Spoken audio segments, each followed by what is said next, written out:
Chapter 546. Walking along the streets of Anhui city, Wu Qi had his head bowed as he pondered over the calamity Yu Miao had mentioned. The root of the matter was the incident in the dark abyss of the Northern Ocean. Together with many civil and military officials of Zhong province, Feng Lingling had stumbled upon the scene where King Baishan and Patriarch Miaoying were flirting, and King Baishan and Goddess Miao Xian had issued a killing order. After a bloody battle, apart from Reverend Li Yang, who was rescued by Goddess Xian Dai and escaped with a mystic technique, Feng Lingling and a few important ministers of Zhong province, including Yu Miao, who had a grudge against Wu Qi, had also escaped from the dark abyss of the Northern Ocean. One had to admit that as the prefecture overseer of Deyu's first-grade province of Zhong province, Feng Lingling did have many life-saving treasures. As the chief oracle of Zhong province's Directorate of Celestials, Yu Miao's life-saving treasures were no less than Feng Lingling's. No one knew what had happened in the battle, but Feng Lingling, Yu Miao, and a few others had escaped from the dark abyss of the Northern Ocean and returned to Zhong province. It was a terrible thing. As soon as Feng Lingling returned to Zhong province, he immediately sent the most urgent warning to the capital city of Deyu. King Baishan had colluded with heaven immortals from outer heavenly realms, and had even killed an important minister of Deyu by force. Clearly, he had the intention of rebelling, and his crime could not be forgiven. Not long after Feng Lingling sent the warning, an imperial edict was delivered directly from the celestial court to the current human emperor of Deyu. Feng Lingling, the prefecture overseer of Zhong province, had led an army to attack the temporary imperial residence of the celestial court's 9th celestial lord. What was his intention? The human emperor, please give the great emperor of celestial court an explanation. When the celestial court's imperial edict was delivered to the imperial palace of Deyu, and many important ministers of Deyu were having a headache over the matter, King Baishan had struck out in a leisurely manner. King Zhangqiu, the son of King Baishan, was obsessed with women, and had unintentionally seduced Goddess Miao Xian, the disciple of Patriarch Miaoying. Such a treasonous act had indeed violated the human emperor's ban. King Baishan had already punished King Zhangqiu severely, and was going to imprison him for 10 years as an example. However, King Baishan angrily complained to the human emperor, saying that Feng Lingling, the prefecture overseer of Zhong province, had an affair with a heaven immortal from outer domains. Who did not know that he, King Baishan, was loyal to the imperial family of Deyu? How could he do such a thing? Feng Lingling harbored an ulterior motive, as he had falsely accused the members of Deyu's imperial clan. He had to kill Feng Lingling and his entire clan to maintain the dignity and reputation of Deyu's imperial clan. King Baishan angrily pointed out that Feng Lingling had provoked the celestial lords of the celestial court for no reason, and when he realized he had provoked the wrong person, he put the blame on himself in order to escape responsibility. If this matter was not dealt with seriously and Feng Lingling was not taught a harsh lesson, he, King Baishan, would seek justice from Feng Lingling even at the cost of his life. Both King Baishan and Feng Lingling only had one side of the story. So, who should he believe? Especially when the matter involved the celestial lords of the celestial court, would the celestial court take advantage of it if it was not handled well? Yu Mu told Wu Qi that the case was currently being debated in the imperial court of Deyu. It had been going on for months, but there was still no conclusion. Yu clan had a very strong backing in the Directorate of Celestials of Deyu, so they were not worried about the final outcome of the matter. Whether Feng Lingling continued to rule Zhong province, or some other lucky fellow obtained the power, Yu clan's status would not be shaken, and the people of Yu clan would not be punished. But, judging from the current rumors in the imperial court, Feng Lingling was very likely to be in deep trouble.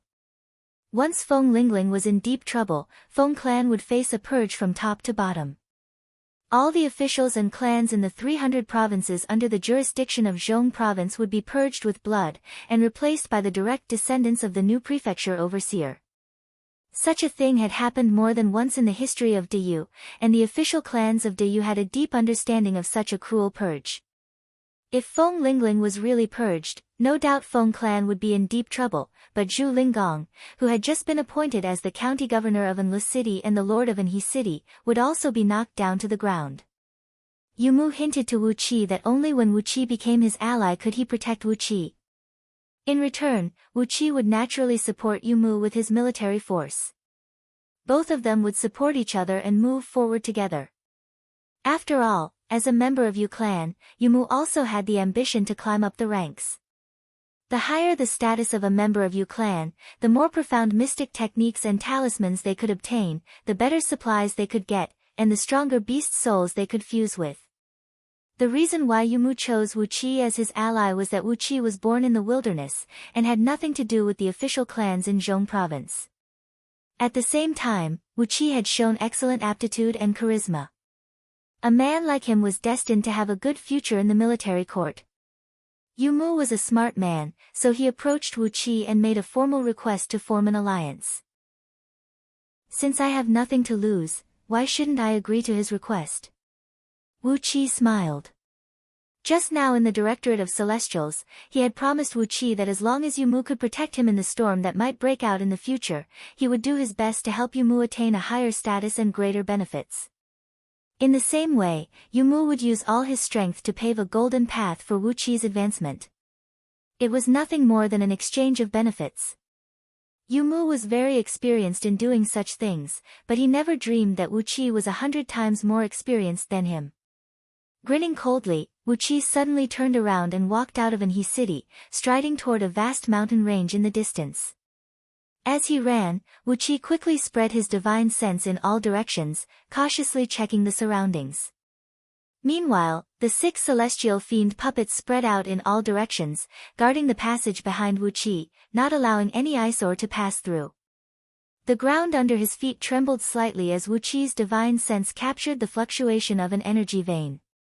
The purple energy in his body quickly fused with the fluctuation, and with a blink of his body, he was teleported to the depths of a distant mountain range along the energy vein.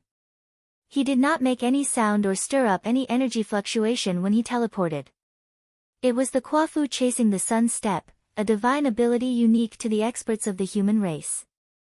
After taking a few turns in the depths of the mountain range, Wu Qi suddenly plunged into a cliff. The cliff shook and rippled like water. Wu Qi plunged into the cliff, and in front of him was a valley that was shrouded in green pines and wisterias, making it very difficult to see from the sky. On top of that, it was also shrouded in formations, making it even more secluded. The valley was about 100 miles long, and its widest part was only about 1 mile long. The terrain was winding, with streams murmuring in the valley, and a 9-turn waterfall pouring down from one end of the valley. There were also 2 energy veins that converged at the bottom of the valley. The place was rich in water vapor and natural energy, and as a result, the valley was full of exotic flowers and plants. As soon as Wu Qi stepped into the valley, he smelled a refreshing aroma swirling around him. It was indeed a good place to live in seclusion and cultivate. As soon as he stepped into the valley, a figure suddenly rushed out from a corner. A flaming mirror soared into the sky, and a large sheet of flame silently burned down toward Wu Qi's head. The faint blue flame came with a strange heat that could penetrate through one's internal organs, as if the blood essence in one's body would be triggered by it and turn into a clump of flame that could burn one to ashes. The 3 ultimate heavenly flame of burning essence was a vicious flame that could restrain immortal cultivators, a flame that could burn one's essence, energy, and soul. Wu Qi smiled faintly. With a shake of his hand, he sprayed out a plume of cold air, which spread out and transformed into a large sheet of Xian Bing shield that blocked the attack of the flame. Then, his body twisted and his face twisted, transforming into the appearance of Taoist greed. Supremacy 3 Flame, Wu Qi cried out in a deep voice, "It has been years since we last met. Why did you attack me with such a powerful attack?" The figure was none other than Supremacy 3 Flame, who was clad in a red Taoist robe, bearing his fangs and brandishing his claws. He was harvesting a peculiar crop called Blood Valley nearby, and was planning to use it as a raw material for brewing fine wine. Suddenly, he saw a stranger barging into his field, and immediately struck out with a murderous strike. But, when he saw Wu Qi transform into the familiar Taoist greed, he hastily retracted the 3 ultimate heavenly flame of burning essence, rushed forward and threw his arms around Wu Qi. "Ha ha ha! My good brother! Damn it, it has been a few years since we last met, but what exactly are you up to? Supremacy 3 Flame roared with laughter as he held Wuqi in his arms, then gave Wuqi a few punches. Supremacy 3 Flame was indeed confused by Wuqi. Initially, he had established Euphoria Heavenly Palace in Anhui City, and had taken control of the entire Anhui County. What a great foundation it was! Not even 2 years had passed since Supremacy 3 Flame became the old great emperor of Euphoria Heavenly Palace. Then, Feng Lingling arrived with an army, and a fight broke out between the army of Zhong Province and the Immortals of Green City. Inexplicably, Euphoria Heavenly Palace fell apart, and the official force of Deyu regained control of Anhui County.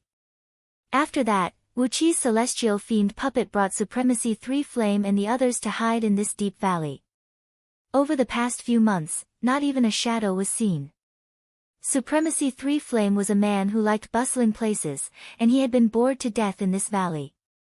But, the celestial fiend puppet had told him that Wuqi would be back very soon. That was why Supremacy 3 Flame had been suppressing his temper and staying here for so long. Looking at Supremacy 3 Flame's happy face, Wuqi could not help but feel excited. Supremacy 3 Flame is a good friend.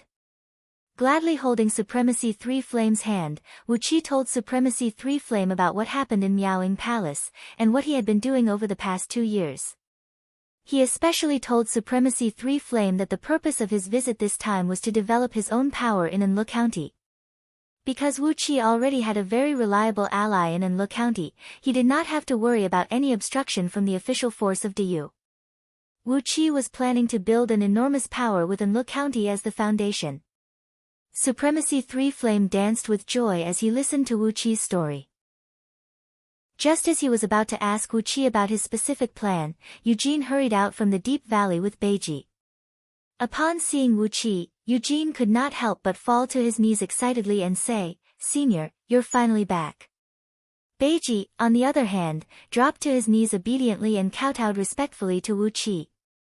"Your disciple offers greetings, Master. It has been a few years since we last met, and your cultivation base has become stronger." Wuqi gave Beiji a faint kick. "How do you know that my cultivation base has become stronger? Are you trying to flatter me?" While greeting Eugene and Beiji, Shui Mei, who had grown into a girl, rushed out riding on a sword beam. When she saw Wuqi, she could not help but let out a loud cry of joy and rushed happily before Wuqi. After that, a group of young boys and girls rushed out of the valley. They were selected by Euphoria Heavenly Palace to be offered to Qingqing sect for the opening ceremony. These were the children with excellent aptitudes carefully selected from Anhui County, and they were also brought here by the celestial fiend puppets. Seeing that more and more people were coming, Wuqi could not help but stamp his feet. "Fine, let's settle this matter today." Looking at the crowd, Wuqi said in a deep voice, "Ladies and gentlemen, I intend to establish the underhand sect here today. There is no time like the present, so let's settle this matter today." Chapter 547. Under the dim light, the grassland was filled with people. Putting aside these unnamed disciples, trustworthy disciples like Beiji and Shui Mei, who had a great affinity with Wuqi, could receive the supreme scripture Wuqi taught them, the Song of Gale. It was a divine ability that could lead them straight to the realm of primordial immortal. Whether they could succeed in cultivating it would depend on their own perception and affinity. Loyalty and obedience are the only requirements I have for all of you. Be loyal and obey me, and I'll give you, a group of pitiful ants, the chance to become stronger, the chance to live eternally, the chance to stand above all living beings, and the chance to be worshipped by all living beings. If you don't kill, others will kill you. If you don't rob, others will rob you. In this cruel world, only violence and power, together with endless plots and schemes, only the fiercest and most venomous snake could survive in this dark forest." Wuqi gave Supremacy 3 Flame a look, whose face was covered with tears. He cleared his throat and said coolly, "Ninth tier primordial immortal. Any higher, and we'll have to figure it out ourselves. The name of our sect is the Underhand Sect." Then, Wuqi cried out, "The first elder of our sect, Supremacy 3 Flame." Wuqi looked at the youthful faces and uneasy gazes of the youths, but his heart was as clear as water. He felt no pressure, no guilt, no uneasiness, and no moral guilt. Their companions, and possibly even their brothers and sisters, had been turned into ashes by Wu Qi's scheme. But, Wu Qi was no longer the Wu Qi of the past. After leaving the mountainous area, Wu Qi took a step forward and soared into the sky, heading straight for Zhongning City. With a wave of his right hand, a large piece of jade shot out. Countless heaven-splitting sword beams shot out from Wu Qi's fingertip, instantly carving the white jade into a huge jade stele. The stele was 30 feet tall, with a cloud vault at the top, and 9 dragons hovering in the clouds at the bottom. A wisp of golden light shot out from his fingertip, and the words Underhand Sect appeared on the front of the jade tablet. Behind the jade monolith, at the top of the jade monolith, appeared 3 lines of small characters: Founder Taoist Greed Tan Lang, Second-Generation Patriarch Lu Xiaobai, and Second-Generation Patriarch Wu Qi. Wu Qi nodded. A wisp of golden light shot out of his fingertip and left behind a row of words on the back of the jade stele: Supremacy 3 Flame, the second-generation Elder of Dharma. After that, Wu Qi did not ask for anyone's opinion anymore. He quickly left 2 lines of words on the back of the jade tablet: Third-generation sect leader's eldest disciple Zhu Beiji, and Second-generation General Affairs Elder Eugene. Supremacy 3 Flame gave Wu Qi a deep look. Suddenly, he burst out laughing and said, "This is a marvelous technique. Also, the sect rules that you set up are very much to my liking. As long as I am loyal and obedient, I can even commit all sorts of evil deeds." Staring at Supremacy 3 Flame, Wu Qi said with a smile, "Underhand Sect is not a righteous sect to begin with. As long as you have the strength, you can choose to be a Buddha, an immortal, or a fiend. Anything you choose will be a pity." Smiling, Wu Qi gave Supremacy 3 Flame a look and shook his head. Then, he turned to Xue Mei, who was growing more and more beautiful, and said, "Well, since that is the case, Xue Mei, you will be my second disciple." A wisp of golden light shot out from his fingertip and left behind another row of words on the back of the jade tablet: Xue Mei, the second-generation sect leader.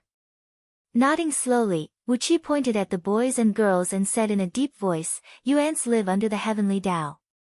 Although you are born according to the heavenly Tao and enjoy the great fortune of the heaven and earth, you are ignorant and have no idea what the will of the heaven and earth is. You are powerless, unable to break free from the shackles of the heavenly Tao. You will be born, grow old, fall sick, and die. You will be reincarnated for all eternity. You will suffer endless suffering, but you have no way to struggle. If you have the strength, you can plunder everything you want." With a thud, 600 boys and girls dropped to their knees one after another. They prostrated themselves on the ground and dared not to raise their heads to look at Wu Qi again. Supremacy 3 Flame rose to his feet, patting Xue Mei, who was standing right next to him. "Sect leader," he said with a loud laugh, "Xue Mei will only suffer hardships if she follows me. Why don't you just take her as your disciple as well?" Supremacy 3 Flame's eyes were filled with hope. He had seen all the miraculous abilities of Wu Qi, and he had a vague feeling that if Xue Mei could follow Wu Qi, her future would be limitless. When they reached the Jin Dan realm, Wu Qi would be able to let his disciples cultivate according to their hobbies. Those who were willing to walk the path of Fiend Tao would cultivate the Inferno Hell Fiend scripture or the Celestial Fiend Battle the Heaven scripture which he obtained from the Celestial Fiend puppets. As for the others, they would cultivate the various mystic arts found in the Dark Yin Water scripture. Together with the Tao of Ghost and Deity, the Tao of Primordial Runes, the Tao of Fiend Formation of Miao Ing Palace, and the various pill incantation, formation, and talisman techniques Wu Qi mastered, the various divine abilities and mystic arts of Underhand Sect were more than enough to make all the great sects in the world of Immortal jealous. On the contrary, if Xue Mei were to follow him, he would not even have the chance to find some female cultivators to bond with. That would be a burden to him. Not only was it not a righteous sect, it was also a sect in the martial world that required the government to send undercover agents. It was basically a criminal gang. Wu Qi had already deeply understood the true face of the world of immortal cultivators. Therefore, he would never build a righteous sect. What he needed was a powerful sect, and that was all. As long as the sect was loyal to him and obeyed him, he would not care if the sect committed all sorts of crimes. Eugene and Beiji dropped to their knees and kowtowed to the jade tablet just like Supremacy 3 Flame did. With a stern gaze, Wuqi glanced at the boys and girls who knelt on the ground and dared not to raise their heads. With a nod, he said, "Tell me your names one by one. All of you are now the in-name disciples of Underhand sect. I will teach you the Tao scripture of unity of inaction as the foundation of our sect. If you can cultivate to the Jin Dan realm with this cultivation technique, there will be other supreme mystic arts for you to cultivate." Since he had built the Underhand sect, there was still a hidden danger that he had to solve as soon as possible. Suddenly, Supremacy 3 Flame felt that befriending Wuqi was the best decision he had ever made in his life. The Song of Gale was a marvelous cultivation technique that was completely different from all the other cultivation techniques Supremacy 3 Flame had ever created. He roughly guessed that it was a mystic art that could lead one straight to the realm of Gold Immortal. Immediately, Wuqi copied all the rules of the Underhand sect on Earth, forcibly applying the rules of a sect in the martial world to a sect of immortal cultivators. After that, Wuqi taught the foundation technique of the Tao scripture of unity of inaction to the 600 boys and girls. After that, he brought Supremacy 3 Flame and the others into the depths of the valley, teaching each of them a part of the Song of Gale. Eugene, Shui Mei, and Beiji could not find any benefits from the Song of Gale, but when Supremacy 3 Flame heard that Wuqi was teaching him a mystic art of cultivation, his eyes went wide instantly. He grabbed Wuqi's arm, tears streaming down his cheeks as he said, "Is this a mystic art that can help one cultivate to the realm of Gold Immortal? Brother, you are indeed a good brother. If I want you to live, you will live. If I want you to die, you will die. If I want you to cry, you will cry. If I want you to laugh, you will laugh. If I want you to kill your dearest brother, your dearest lover, draw your weapon and chop off his head. Wuqi. I don't care what the human race should do, I don't care what the great Tao of heaven and earth dictates to the human race. I'll give you a chance to transcend the heavenly Tao, a chance to get rid of the fate of old age, sickness, and death, a chance to live a free and unfettered life. I don't care if you are a man or a woman, beautiful or ugly, kind or evil, I don't care about these things. I don't care if you commit murder and arson in the future, I don't care if you bully men and rape women, I don't care if you go on a rampage and bring disaster to the world in the future. I don't care about these things, and I won't care about you." All of a sudden, Wuqi realized that he was really busy, very busy. Even though he had a precious treasure like the star jade spirit gold, he did not even have the time to craft a suitable weapon. But, there was nothing he could do about it. Who asked him to be so busy? My sect's ancestral master's real name is Tan Lang, and my nickname is Greed. I am the second ancestral master of the Underhand sect, the current sect leader. The dreadful pressure made all the boys and girls bow their heads, their bodies drenched in sweat. Not only these boys and girls, even Supremacy 3 Flame and the other three were staring at Wuqi in astonishment, puzzled as to why he possessed such a dreadful power and a bizarre aura. Supremacy 3 Flame fell to the ground with his back facing the sky. Wuqi laughed, flicked his sleeve, and told the others to keep an eye on the sect. After that, he left the valley in a hurry. In the nameless valley, on a grassland about 1 acre in circumference. The sky could not be seen, as the vines hanging on the thick trunks of the pine trees, which had been growing for an unknown number of years, had completely covered the sky. The valley was illuminated by the dim light emitted by dozens of fluorite stones and pearls. The Unity in Action Tao scripture paid the most attention to establishing a good foundation. The true essence cultivated would be pure, and unbiased. It had the charm of Taoism's tolerance of nature. Using it as a foundation cultivation technique was the most suitable. Wuqi was standing on the stone platform, which was constructed using a spell, looking down at all the people. With both hands clasped behind his back, he unleashed the dreadful power in his body without scruple. True Body of Heaven and Earth Scripture, Dragon Transformation Script, Song of Gale, Dark Een Water Scripture, Inferno Hell Fiend Scripture, Unity Tao Scripture, even the Magnetic Force Grand Magic, Primordial Runes, Tao of Ghost and Deity, and many other divine abilities and mystic techniques. All sorts of auras, either vigorous, mysterious, pure and indifferent, or domineering and mighty, were spreading out from his body without any disguise. Thousands of boys and girls had turned into ashes in Greenwood Mountain because of Wu Qi and Su Qin's plan. I'll give you the strength, the chance to change your destiny, and all I want is your loyalty. Unreservedly, completely, 100%, without the slightest bit of discount, completely and utterly loyal. Apart from loyalty, there's also obedience. It's also unreserved, complete, 100%, complete obedience. Staring deeply at Supremacy 3 Flame, Wu Qi asked in a deep voice, "Fellow Taoist, brother, can you lend me a hand?" After getting Wu Qi's answer, Supremacy 3 Flame burst into laughter, then solemnly kowtowed to the jade steel. Supremacy 3 Flame, Xue Mei, Eugene, and Beiji were the people Wu Qi was familiar with, and they were also the people Wu Qi could trust.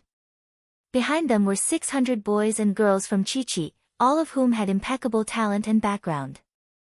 Thousands of boys and girls were carefully selected from Anlu County and offered to Green City.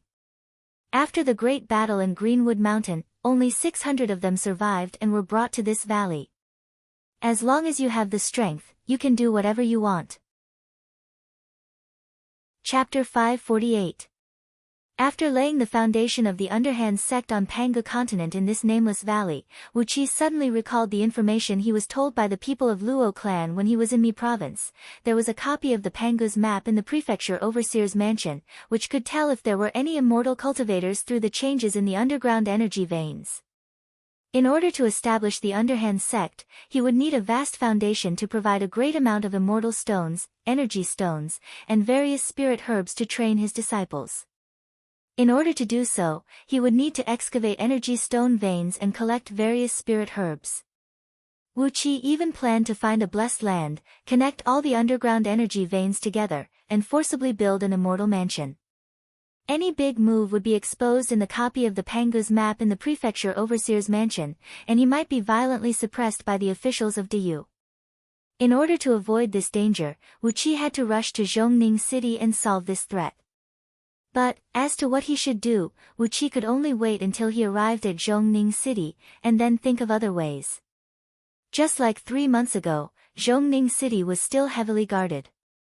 The number of flying ships wheeling and patrolling in the sky had even increased by a few times. A new military camp had been built in the east, south, west, and north of Zhongning City, each garrisoned with tens of thousands of formidable human warriors. The streets of Zhongning City were shrouded in a gloomy fog. Pedestrians were walking in a hurry, their faces filled with panic and fear. At the sight of this, Wu Qi had a vague feeling that Feng Lingling was in a bad situation. Faced with the double pressure of Patriarch Miao Ying, the Nine Celestial Lord, conferred by the Celestial Court, and King Baishan of Diyu Dynasty, Feng Lingling, a first-grade middle marquis of Diyu Dynasty and the prefecture overseer of Zhong Province, seemed to be losing his footing. The army outside the city and the flying ships above him should be the army Feng Lingling had mobilized. But, Wu Qi doubted if Feng Lingling had the courage to fight against Diyu Dynasty. Heavens above, the Diyu Dynasty had countless first-rank provinces. Perhaps other than the Emperor of Diyu, no one really knew how powerful Diyu was. However, could a mere first-grade province withstand the storm unleashed by the Diyu Dynasty? Maybe this guy is just putting on a show. Hurrying along the street, Wu Qi made his own judgment. Perhaps, Feng Lingling was really putting up a desperate fight just to negotiate with Diyu Dynasty?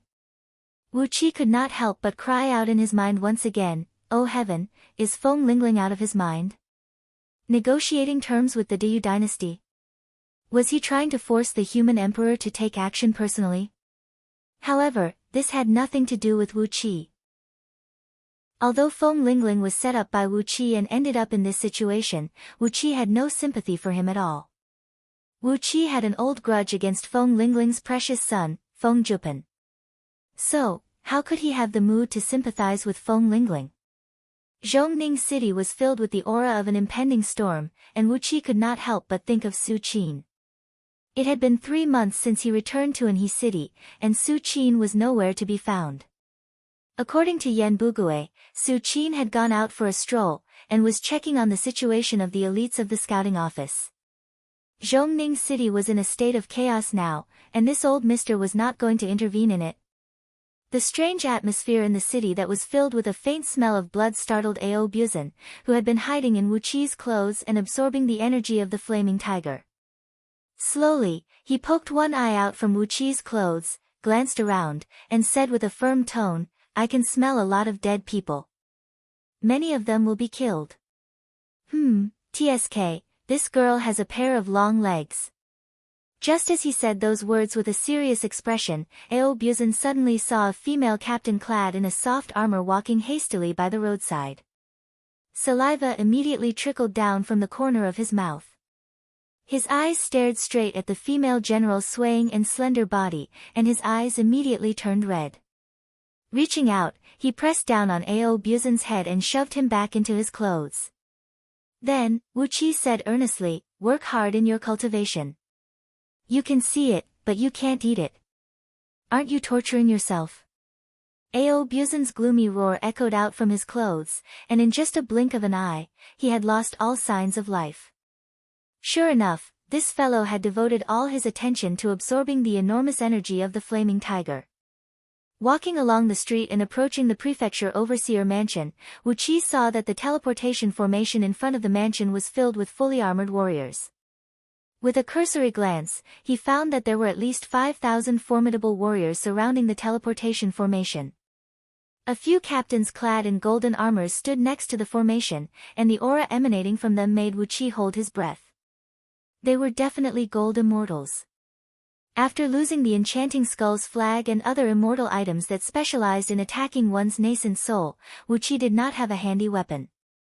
He dared not fight these captains who were strong enough to fight gold immortals.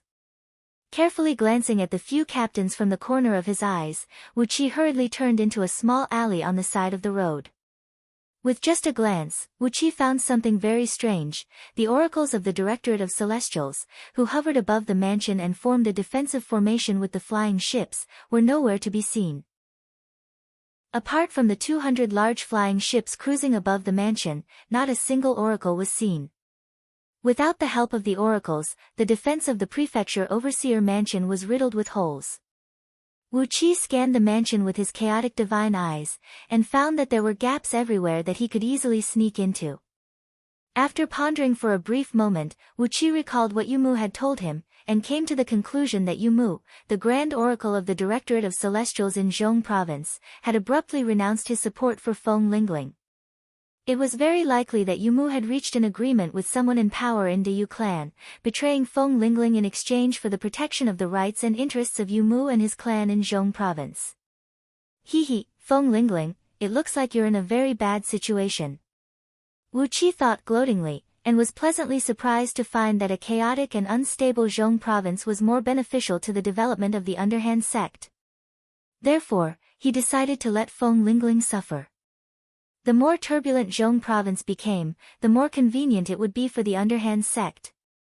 After quickly considering the benefits that Feng Lingling's downfall might bring him, Wu Qi smiled pleasantly.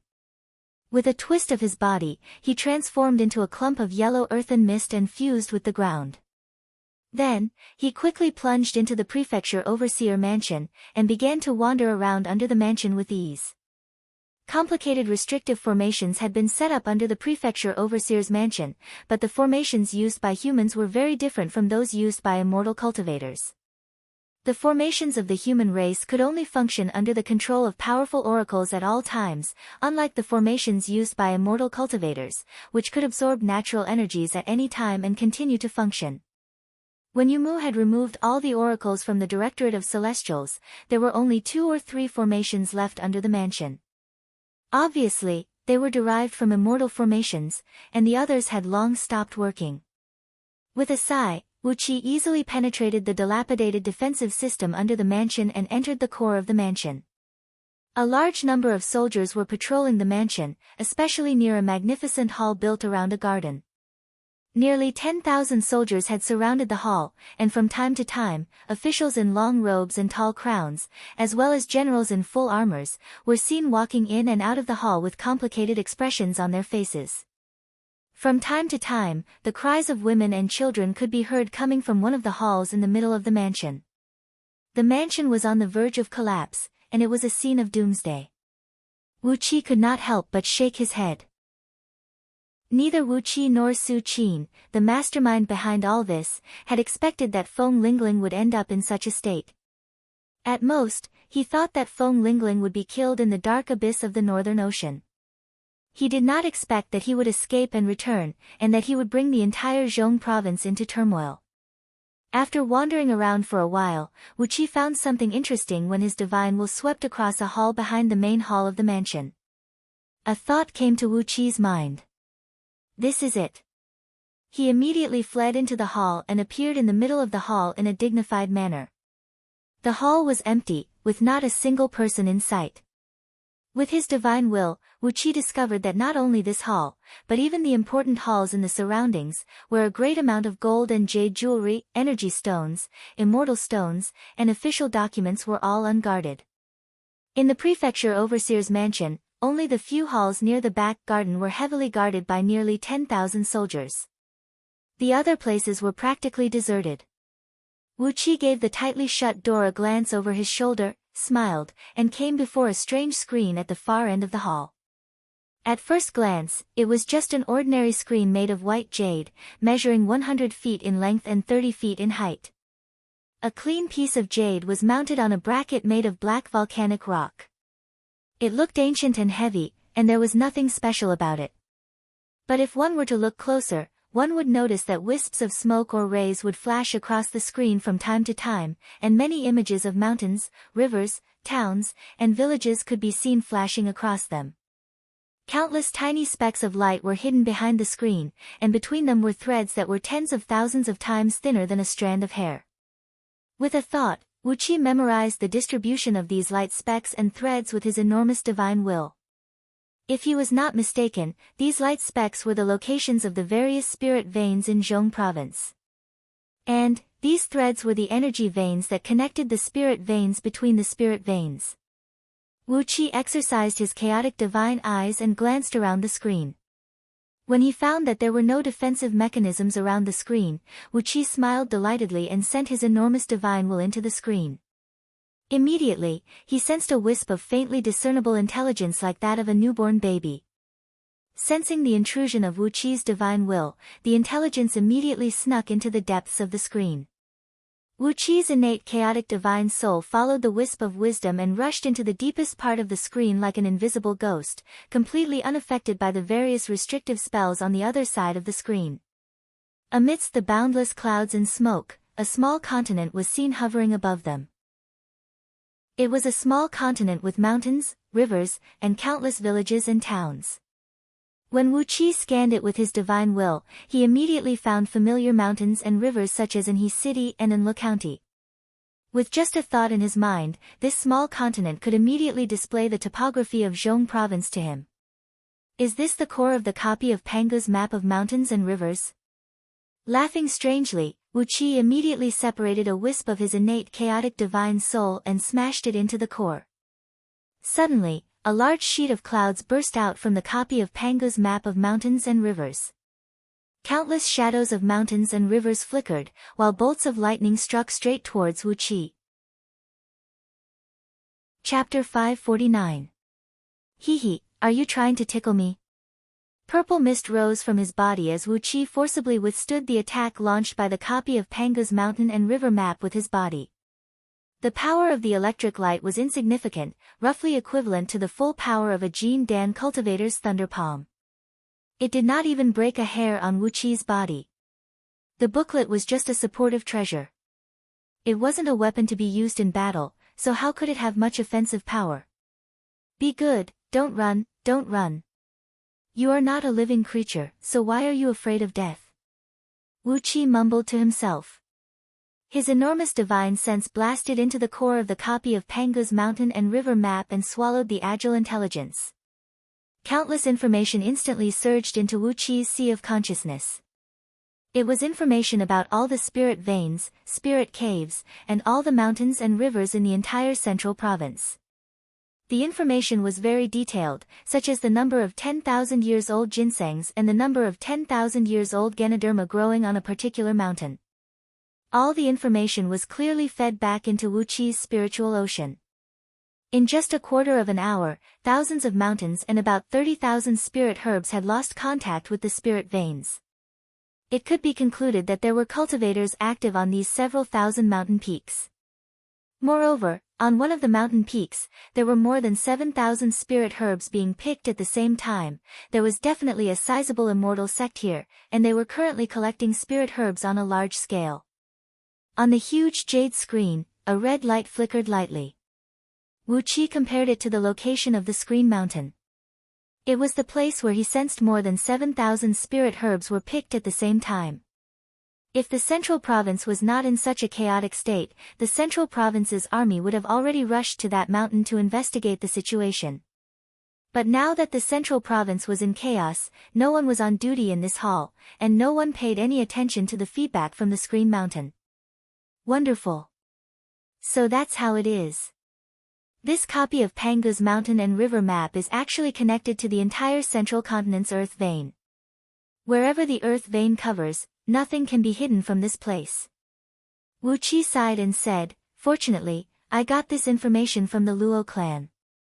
Otherwise, when the underhand sect grows stronger, they will need to gather a great amount of spirit herbs and mobilize a great amount of energy from underground energy veins. That will attract the attention of the officials of Zhong province." A strand of his pre-world chaos divine soul replaced the consciousness of the copy of Pangu's map and controlled the core of this jade screen. Every movement of this copy was under Wu Qi's control. All the information was within his grasp. From now on, as long as it was within the realm of Zhongzhou, any actions of the underhand sect would not be discovered by the Zhongzhou government through this booklet.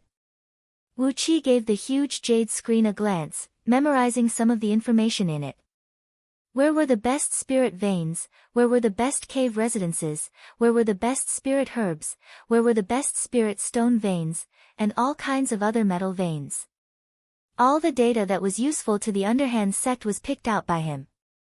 Right next to Anlu County, under the jurisdiction of an county, there was a nameless mountain, where there was a huge immortal grade energy vein, which was naturally formed into an immortal mansion. On top of that, the nearby area was rich in natural resources, enough for a large immortal sect to live and work in peace. Without hesitation, Wu Qi chose this mountain as the future base of the underhand sect. As for Anlu County, it was a base that he planned to control with the identity of a human. He could not put all his eggs in one basket, so it would be better for the underhand sect not to build its base in Anlu County.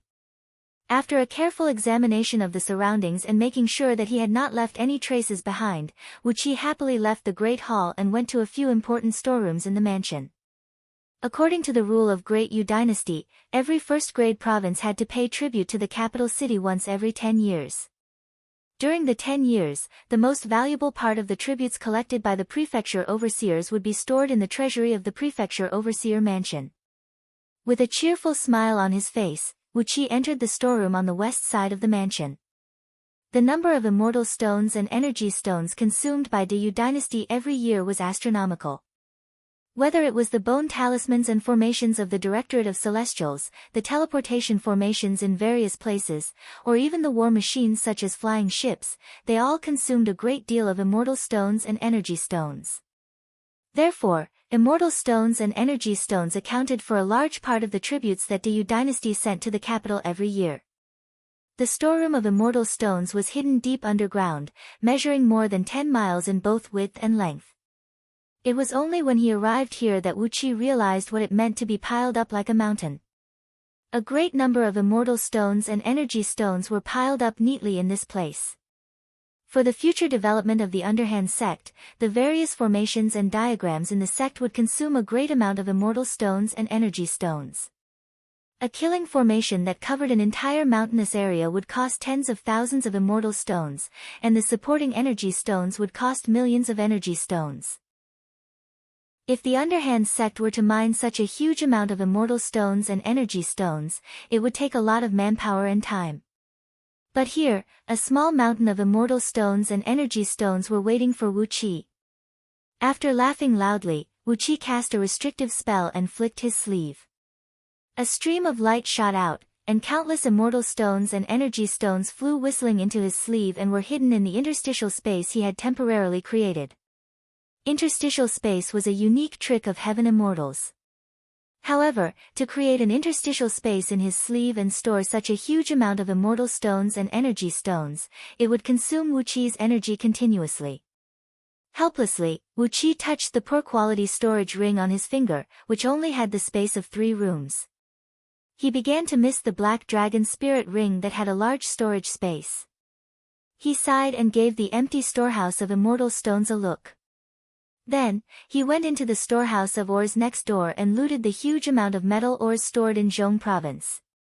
After that, he went to the spirit herb storeroom, the pill storeroom, and some other storerooms. One of them was specially used to store the bones of the spirit beasts that were used to craft bone talismans. Pale white skeletons were piled up together. There were at least 100,000 spirit beast skeletons piled up together. As there was a technique in the Inferno Hell Fiend scripture that could craft magical items with the bones of spirit beasts, Wuqi naturally would not let them go. Therefore, he packed them up and took them away as well. Apart from these strange storerooms, there was also a blood bank under the mansion, which stored the blood essence extracted from countless demon beasts and spirit beasts and preserved with a mystic technique. The blood essence was also the best material used by the great oracles of the human race to refine magical treasures and craft talismans. Vats after vats of beast blood were piled up together, filling the entire blood bank with a frightening smell of blood. After pondering for a while, Wuqi realized that the blood of these spirit beasts and demon beasts could also be used to craft talismans of the Fiend League. Without hesitation, he emptied the blood bank as well. After a round of looting, Wuqi emptied the several dozens of storerooms under the mansion. The interstitial space he created temporarily in his sleeve had already expanded to 100 miles in circumference, and the energy consumption had made him feel a little strenuous. He snorted sulkily and took another round around the mansion. When he found that there was nothing left for him to take advantage of, Wuqi sneaked out of the ground and came to the street outside the mansion. He flicked his sleeves, which had become heavy, and hurriedly ran out of the city. The existence of this interstitial space was completely dependent on his magic power. Now, the power in his body was constantly decreasing. If there was no treasure to stabilize the void in this interstitial space, the continuous consumption of magic power would make even a gold immortal cry. Wuqi was in a hurry to go to An County and open up a cave abode in the mountain he had his eyes on just now, so that he could store all the treasures he had looted from the mansion today. Gnashing his teeth, Wuqi made up his mind to find a way to get his hands on an immortal storage magical treasure first. Too inconvenient, really too inconvenient. However, an immortal storage magical treasure required several rare materials with spatial properties. As Wuqi could not gather so many treasures in a short period of time, he could only sigh helplessly. Holding the heavy sleeves, Wuqi had just arrived at the city gate of Zhongning City when he suddenly heard the blaring of horns throughout the city. The shrill sound towered into the sky, and the city gate before him slowly closed, trapping Wuqi in the city. Wuqi looked up in surprise and saw a great sheet of white light shooting out of the pagodas in the 4 corners of Zhongning City, transforming into a thick light barrier that enveloped the entire city. A sonorous voice echoed through the entire city, "Assemble the army and prepare for war. Those who retreat will have their entire clan executed." Wuqi's heart skipped a beat. He could not be so unlucky, could he? Could it be that someone was going to attack Feng Lingling? Damn it! Why did they come at this time? Looking at the tightly shut city gate, Wuqi felt like weeping but had no tears. If he had left earlier, he would be out of the city by now. Now that all the defensive mechanisms in the city had been activated, did he have to fight his way out by force? The interstitial space in his sleeve was still consuming Wuqi's energy. Once a fight broke out, Wuqi could not guarantee that he would have enough energy to protect the interstitial space in his sleeve. Once the energy supply ran out, the interstitial space would explode, and everything in it would turn into nothingness. Those were the treasures that the entire Zhong province had accumulated over the past few years. It was more than enough for the underhand sect, which now had 600 members, to develop for thousands of years. While he was hesitating, a group of heavy-armored warriors came running toward him. One of the captains, who was holding a two-handed sword, forcefully pushed Wu Qi aside with his shoulder. "If you don't want to die, step aside and get lost," he cried out with a sonorous voice. Wu Qi moved his finger. Just as he was about to kill the captains, blinding beams of light suddenly burst out from all four directions of Zhongning City, about 100 miles away from the city. They towered several tens of miles into the sky, so anyone standing in Zhongning City would be able to see the flickering flames clearly. The ground trembled slightly, and muffled rumbles echoed out from all directions like the rumbling of thunder. It was a uniform noise, as if some giants were carrying a huge mountain and slamming it onto the ground. Wu Qi was taken aback. Without hesitation, he sprung up and stood on top of a stone pillar that stood several hundred feet tall beside him, casting his gaze over the city wall and looking into the distance. Outside Zhongning City, clouds of smoke and dust were rising into the sky. 4 armies were marching out from the blinding light, surrounding the entire Zhongning City. Staring at the 4 armies in the distance, Wu Qi could not help but suck in a cold breath. Chapter 550.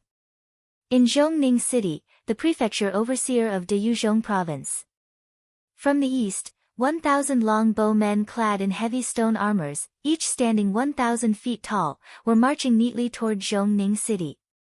Their skin was dark green, and from their faces to their necks, chests to their abdomens, and thighs to their ankles, their bodies were densely covered with complicated runes. Their several feet thick stone armors were emitting a faint green gleam, and countless runes were carved on their smooth and polished surfaces.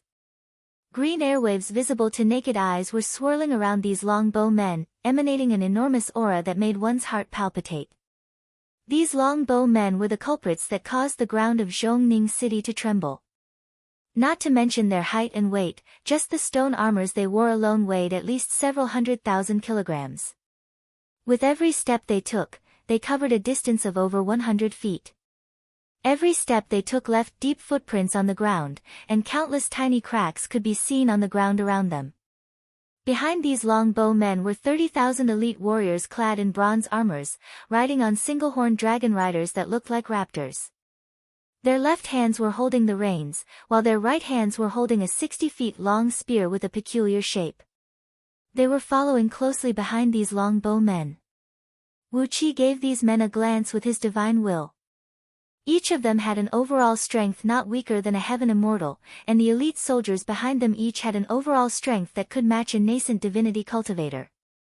From the west, 300 flood dragons were dragging 100 heavy bronze chariots, whistling as they charged toward Wu Qi.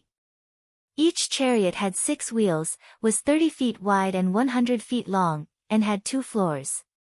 The first floor was packed with heavily armored soldiers armed with powerful crossbows, while the second floor was packed with soldiers clad in light, soft leather armors and armed with sharp blades, ready to attack the city.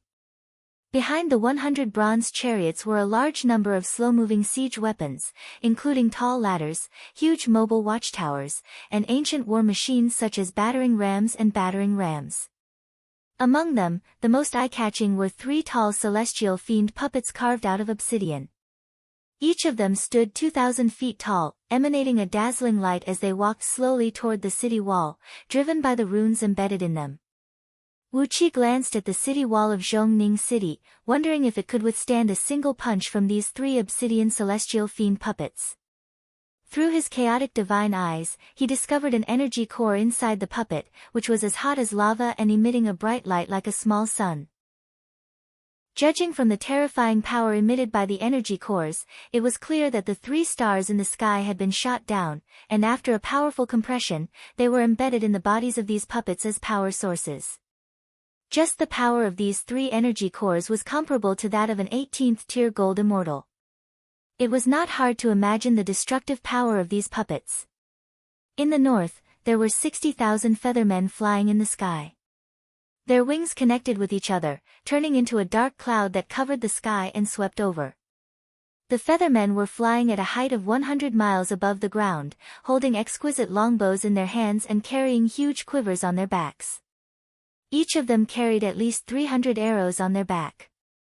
When the arrows were shot down from a height of 100 miles above the ground, regardless of the initial kinetic energy of the arrows, the height of 100 miles was enough for these alloy arrows to easily pierce through a tens of feet thick stone wall. Ordinary cultivators would not be able to withstand the impact of a random arrow. Below these winged men, there were 20,000 different kinds of people. There were three-eyed people, two-faced people, one-armed people, one-legged people, and strange people with a big hole in their chest. There were only 20,000 people, but there were almost 1,000 different kinds of people among them. What surprised Wu Qi the most was that there were a few carriages among them, each of which had a few large crystal water troughs, in which lay a few beautiful mermaids and mermen with curvaceous bodies and beautiful faces. Only heaven knew how these mermaids fought while soaking in the water troughs, but they had managed to come here. One of the mermaids was sobbing, tears rolling down his face and falling into the water trough, turning into thumb-sized pearls. More than half of the water troughs of these mermen were taken up by the pearls formed from these tears. Shaking his head, Wu Qi looked south. The south looked like a regular army. 3 chariots pulled by true dragons were slowly marching toward Zhongning City with 50,000 soldiers lined up in a formation. The 50,000 soldiers marched in a strict formation, looking mighty and emanating a faint murderous aura. While marching, the 50,000 soldiers did not panic at all. They steadily maintained the formation that was emanating a murderous aura, and none of them made a wrong move. Above the 50,000 soldiers, 3 dragon-shaped flying ships were gliding along with the formation. Near the ships were nearly 10,000 oracles of the Directorate of Celestials hovering in midair. Their bodies were surrounded by flashing lightning bolts, surging flames, rolling waves, and puffing clouds. Some oracles even had thick black smoke rising from their bodies from time to time, with a couple of ghost claws poking out of it. As these oracles moved together, just the ripples of energy emanating from them had caused the weather to change. Large patches of dark clouds followed them as they advanced, pressing down on Zhongning City. In front of the formation, 3 chariots pulled by true dragons made Wu Qi's pupils constrict abruptly. They were pulled by true dragons, not the flood dragons used by the 100 chariots in the west. The chariot in the middle was pulled by 6 yellow dragons, the chariot on the left was pulled by 6 green dragons, and the chariot on the right was pulled by 6 white dragons. The 18 dragons had shrunk their bodies to about 300 feet, and the aura emanating from them made Wu Qi's skin tighten. Every one of these dragons had a cultivation base close to that of a high-tier heaven immortal. Ao Buzan poked his head out of Wu Qi's clothes lazily. He stared blankly at the dragons for a while, then suddenly shook his head and sighed. Damn it! Each generation is worse than the last. Is it worth it to work like a slave for the human emperor just for some stinky money and some virtues brought by the imperial decree? Ao Buzan reached out his right hand and counted for a while, then sighed and said, Forget it, I'm not going to greet your parents anymore. TSK, yellow dragons, green dragons, and white dragons, Lao Tzu had old lovers in those days, and a few of them were impregnated by Lao Tzu. Perhaps, you are Lao Tzu's sons. It's risky to scold you. Wu Qi looked down at Ao Buzan and asked, I can understand it for the money, but for the virtues brought by the imperial decree? What's the use of that? TSK, Ao Buzan lazily picked his teeth with his claws.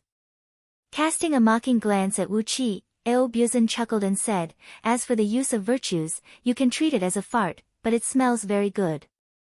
Unfortunately, this fart smelled very fragrant. Therefore, those Buddhas, immortals, mountain spirits, and water monsters all wanted to have more of this fart smell. Ha! Flicking hard on Ao Buzan's head, Wu Qi frowned and asked, What's the use of virtues? After pondering for a moment, Ao Buzan spread his front claws and said indifferently, Those with virtues, especially those who are related to the human race, can weaken the power of the heavenly tribulation, and even avoid it when they transcend the heavenly tribulation. As for those gold immortals and primordial immortals, the heavenly tribulation they have to face every time they ascend a tier. TSK, Tisk. After sighing with emotion, Ao Buzan shook his head and said, "The power is too great. A long, long time ago, when Lao Tzu was still a virgin dragon, I followed Lao Tzu's son, Lao Tzu, to watch a second-tier primordial immortal transcend his tribulation. Once a second-tier primordial immortal transcends the tribulation, he would be given the title of Great Emperor in the Celestial Court. What a pity, the first thunder tribulation of a second-tier primordial immortal had smashed him and the 3 primordial immortal artifacts he had prepared." Ao Buzan sneered and said, "So, virtues are very attractive to those gold immortals and primordial immortals. The higher their cultivation base is, the more they will value it. The virtues of the human race could help immortals weaken or even resist the power of the heavenly tribulation." Wu Qi nodded thoughtfully. It was a good thing, but it was useless to him. As an innate chaotic spirit body had escaped the surveillance of the heavenly Tao, as long as he did not do anything that would attract the attention of the heavenly Tao, it would be very difficult for the heavenly tribulation to find him. But, since Ao Buzan's father had brought him to watch the tribulation of a second-tier primordial immortal transcend, he must have an extraordinary background. Wu Qi gave Ao Buzan a glance, who was slowly turning his head back. He was thinking that he would have to interrogate this fellow one day and find out his background. While they were talking, the 3 chariots were approaching Zhongning City. Outside the south gate of Zhongning City, tens of thousands of soldiers had marched out and formed into a formation, ready to fight head-on. As a light shout echoed through the area of 100 miles in circumference, the 50,000 soldiers behind the 3 chariots stopped altogether, and only the 18 heavenly dragons continued to pull the chariots forward. Before long, the chariots were less than 1,000 feet away from the army outside the south gate. The bead curtains hanging from the chariots parted to the left and right, revealing the people inside the chariots, which even Wu Qi could not see through with his chaotic divine eyes. Upon seeing those people in the coach, Wu Qi nearly burst out laughing. In the chariot on the left was Lao Ai, clad in a robe embroidered with an embroidered python. Goddess Miao Xian was sitting on his lap, while Miao Yu and Miao Feng were sitting on his left and right, feeding him fine wine. In the chariot on the right, King Zhangqiu was sitting on the throne with a gloomy face, while Lord Long Yang was sitting beside him with his hands clasped before his chest, his face full of smiles. It seemed like both of them were sitting on the same level. In the middle chariot, an old man clad in a long black robe, a foot-long black jade crown on his head, jade pendants and jade rings dangling from his waist, and a black jade glove on his left index finger, middle finger, and ring finger of his left hand.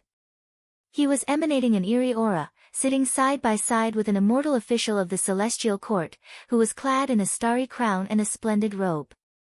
Both of them were smiling and chatting merrily. The bead curtains were lifted, and the old man and the immortal official exchanged pleasantries. After that, the old man rose to his feet slowly with a black scroll in his hand, took a few steps forward and came next to the shaft of the chariot. He cried out loudly, "Feng Lingling, the prefecture overseer of Zhong province, His Majesty's decree is for you to dismiss the army at once, open the city gate, and surrender. For the sake of your many years of hard work, His Majesty will spare the lives of your clan members. If you refuse to repent and put up a stubborn resistance, don't blame the army for attacking the city and burning your entire clan to the ground." Wu Qi nodded silently. This was an ultimatum, and it seemed that the debate between the Yu dynasty and Feng Lingling had come to an end. Suddenly, Feng Lingling's furious roar echoed out from within the city. What crime did this marquis commit? Chapter 551. Like a wounded beast that had fallen into a trap, Feng Lingling's roar was filled with a sense of desolation and despair.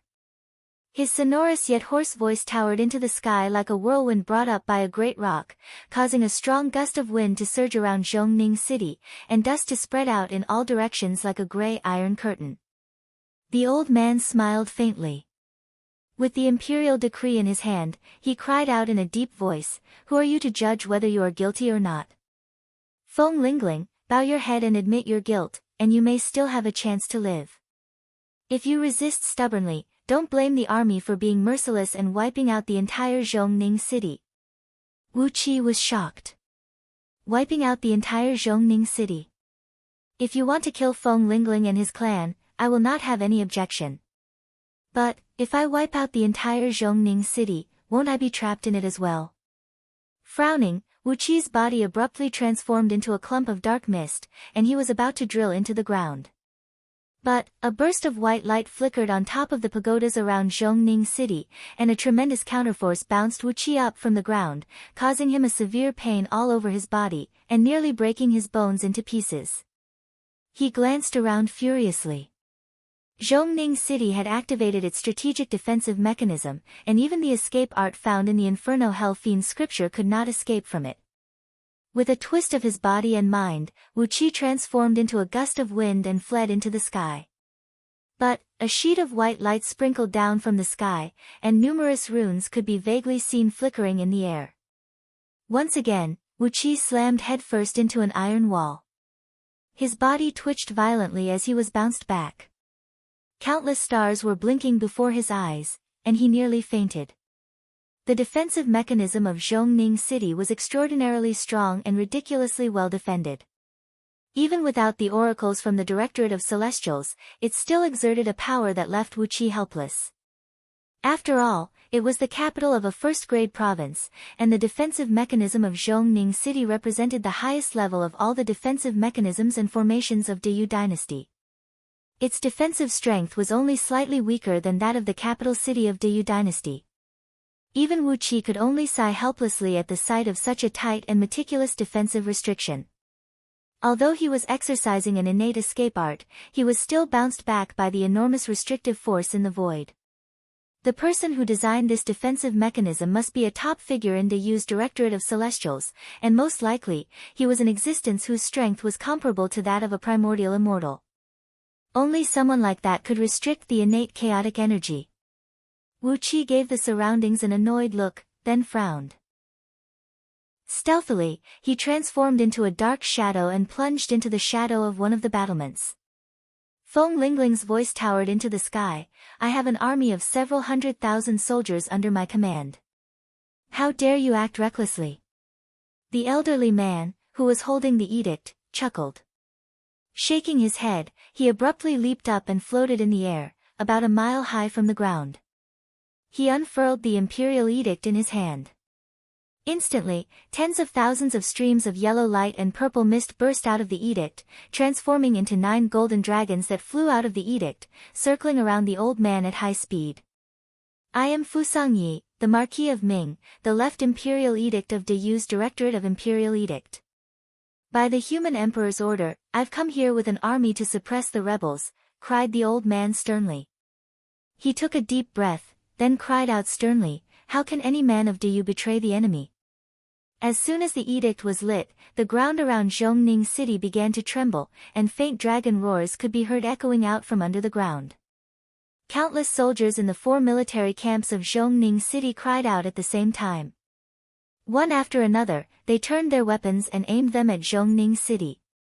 Wu Qi sensed a dreadful aura emanating from the edict, one that made one tremble with fear and have no choice but to drop to one's knees and worship it. Under the control of the aura, the hundreds of thousands of soldiers from Zhong province had no power to resist. No matter how loyal they were to Feng Lingling, they turned their weapons and pointed their spears at Feng Lingling, at the general who commanded the army in the camp. A few generals who were loyal to Feng Lingling roared furiously, swinging their weapons and hacking at the soldiers who had defected before the battle. However, before their weapons could fall to the ground, Fu Sangyi had already cried out, how dare you rebel? How dare you commit such a treacherous act? Surrender now, and you can save your family, your parents, and your wives. But, if you persist in following the wrong path, the only thing that awaits you is death. Immediately, a 1-foot-long golden dragon emerged under the weapon of each of the generals. Auspicious lights were shooting out of the dragons' mouths, blocking the attacks of the generals. Wu Qi sensed that these dragons were the manifestation of the dreadful and mighty aura contained in the edict, and the aura came from the golden characters of birds and insects on the edict. Every stroke and stroke of these characters felt as if a mighty emperor was roaring at the top of his voice, and the aura that flowed out from them had subdued these generals in an instant. If this edict was personally written by the current human emperor, Du, then the overall strength of human emperor Du was simply too frightening, as he was able to subdue the generals of Gold Immortal Realm with just the aura contained in the characters. If this edict was not personally written by the human emperor, but by those ministers who drafted it in the imperial court, then the human emperor who could control these ministers would be even more frightening. Wu Qi sucked in a cold breath and shook his head. His mind was filled with thoughts as he tried to figure out a way to get out of this awkward and dangerous situation. Using his chaotic divine eyes, he glanced around and found that the void was filled with white light screens that were invisible to the naked eye. Huge and complicated white runes could be seen everywhere. These runes combined with the light screens and covered the entire Zhongning city, forming into a massive strategic defensive mechanism of Zhongning city. Very quickly, his chaotic divine eyes found the core of these runes and light screens. The Directorate of Celestials, the Punishment Court, and the Military Court were the energy sources of these runes and light screens. Meanwhile, the Prefecture Overseer's mansion, which was surrounded by the three great palaces, was the core of all the energy sources and the control center. All the changes of the defensive mechanism were controlled in the depths of the mansion. Wu Qi could not help but feel regretful. If he had known that the core of the strategic defensive mechanism of Zhongning City was also under the Prefecture Overseer's mansion, he would have destroyed the energy control core when he looted those storehouses. Unfortunately, he was too preoccupied with looting the treasures at that time, and did not discover that there was such a secret place under those storehouses. Some extraordinary treasure had concealed the aura of the entire strategic defensive mechanism of Zhongning City, and neither Wu Qi's divine will nor chaotic divine eyes could discover its existence. If not for the fact that the defensive mechanism had been activated and all the energy had begun to erupt, Wu Qi would not have discovered that the core was also under the Prefecture Overseer's mansion. Frowning in distress, Wu Qi looked helplessly at Fu Sangyi, who was laughing complacently outside the city. With a shake of the edict in his hand, a sheet of golden light and purple mist swept out. Those generals who were resisting stubbornly were sucked into the edict before they could even let out a grunt. Fu Sangyi laughed as he rolled up the edict, opened his palm, and struck it with a grayish-white thunderbolt. When he unfolded the edict again, a large sheet of black ash rushed out of it, and the generals who were sucked into it had turned into a pile of ash that drifted away in the wind. What a domineering edict! What a domineering power! Wu Qi clearly noticed that those generals who were sucked into the edict did not put up any resistance. They did not even have the thought of resisting before they were sucked into the golden light and purple mist. Like wooden statues made of clay, these generals had been awed by the aura of the human emperor unleashed from the edict, and had lost the desire and courage to resist. Wu Qi clenched his jaws tightly as he stared at the imperial edict, trying to figure out its secret. He could not figure out why the edict could possess such a frightening power, and how it could kill all these captains so easily. However, no matter it was his divine will, his chaotic divine eyes, or even his chaotic energy, when he was still about 100 feet away from Fu Sangyi, an invisible strong light had blocked Wu Qi's vision. Not only had it blocked Wu Qi's vision, but even his divine will and chaotic divine eyes had also suffered the counterforce of the power. He felt a slight pain in his divine will, and his eyes felt sore as if they were being pricked by countless needles. 2 lines of tears rolled down from the corners of his eyes, and for a moment, he could not even see clearly what was a few feet away from him. Wu Qi was horrified. He quickly retracted his divine will and vision, then turned to look at Fu Sangyi in astonishment. What was this power? How could it resist the chaotic energy? The power was strange, yet familiar at the same time. Wu Qi had once sensed it when he was in the chariot of 8 horses. Could this be the legendary power of the human emperor? Was it the legendary faith of the people, which was worshipped by all the people? Outside the city, the armies of 4 directions had formed an encirclement. The hundreds of thousands of soldiers who were originally under Feng Lingling's command had changed their target. Under the command of several hundred generals brought by Fu Sangyi, these soldiers had joined the armies of 4 directions, surrounding the entire Zhongning city tightly.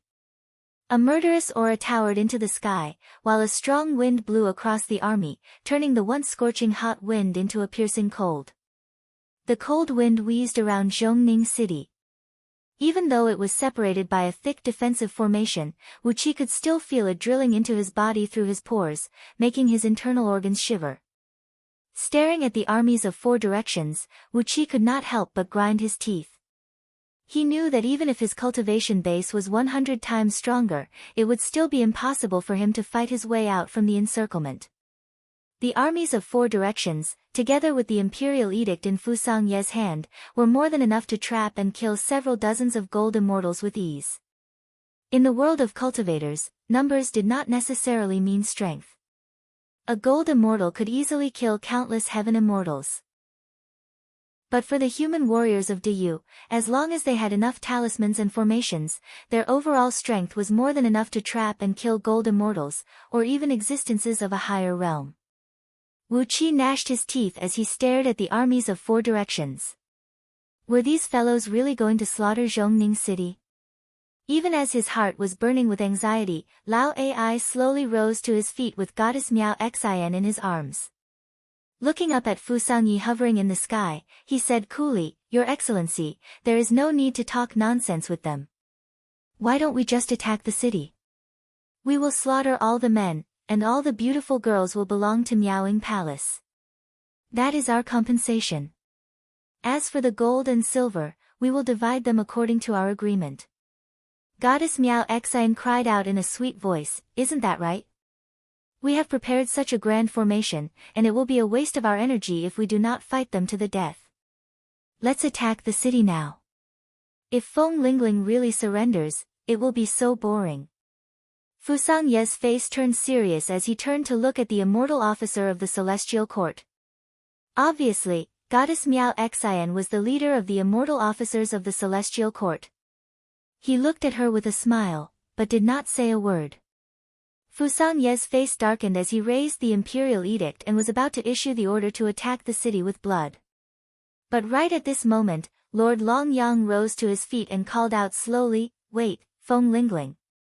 Wait. Feng Lingling, you still have a way out. The last way out." Chapter 552. It was the only way out. Not only did Feng Lingling stop his clamor, even Wu Qi had focused all his attention. The only way out was to avoid the possibility of war and the loss of lives. Of course, it also prevented Wu Qi from fighting the army outside the city. Wu Qi was not interested in getting involved in the muddy water of an army of hundreds of thousands of soldiers. Suddenly, a dead silence reigned both inside and outside Zhongning City, with only a few sudden cries of babies coming from inside the city. Without any warning, the few houses where the cries of babies could be heard suddenly crumbled to pieces, and all the people inside, including the babies, were crushed into mud and blood. Only then did Feng Lingling's voice come from afar, "Hee, the only way out? Feng Lingling has been running amok all his life, and this is the first time someone has said such a thing to me." Lord Longyang sighed softly. He flicked his sleeve and stamped his foot, then said in a soft voice, "Since Prefecture Overseer of Zhong Province is unwilling to listen to my good words, then let's go to war. I can also take this opportunity to see how much combat strength Prefecture Overseer of Zhong Province still has after the Human Emperor's edict has taken control of all the soldiers in the four camps outside the city." Sitting on the throne, King Zhangqiu said in a cold voice, "Forget about the soldiers in the four camps, the Directorate of Celestials has already fallen out with Prefecture Overseer of Zhong Province, and their Grand Oracle, Yu Mu, is already one of us. Without the support of the Directorate of Celestials, how long can the defensive formation of Zhongning City last?" Wu Qi's ears pricked up, and Feng Lingling's voice immediately rang out, "What is the way out? Tell me." Lord Longyang smiled charmingly and said softly, "I suppose Marquis of Zhong already knows the reason behind this. We don't care about the mistakes and losses, as long as I submit to your highness and serve your highness wholeheartedly in the future. What happened today is still in the past, and can be discussed." Sighing softly, Lord Longyang smiled softly and said, "According to Lord Lao Wang, Marquis of Zhong Province, Feng Lingling is a capable minister. Otherwise, how could he occupy the high position of Marquis of Zhong Province? Although he is a little arrogant and does not know the rules of a minister, his ability and talent are all there." Wouldn't it be a pity if such a capable minister were to die? Lord Fusangyi, do you agree? With the imperial edict in his hand, Fusangyi, who was controlling an army of hundreds of thousands of soldiers and preparing to attack the city, looked at Duke of Longyang with a solemn expression.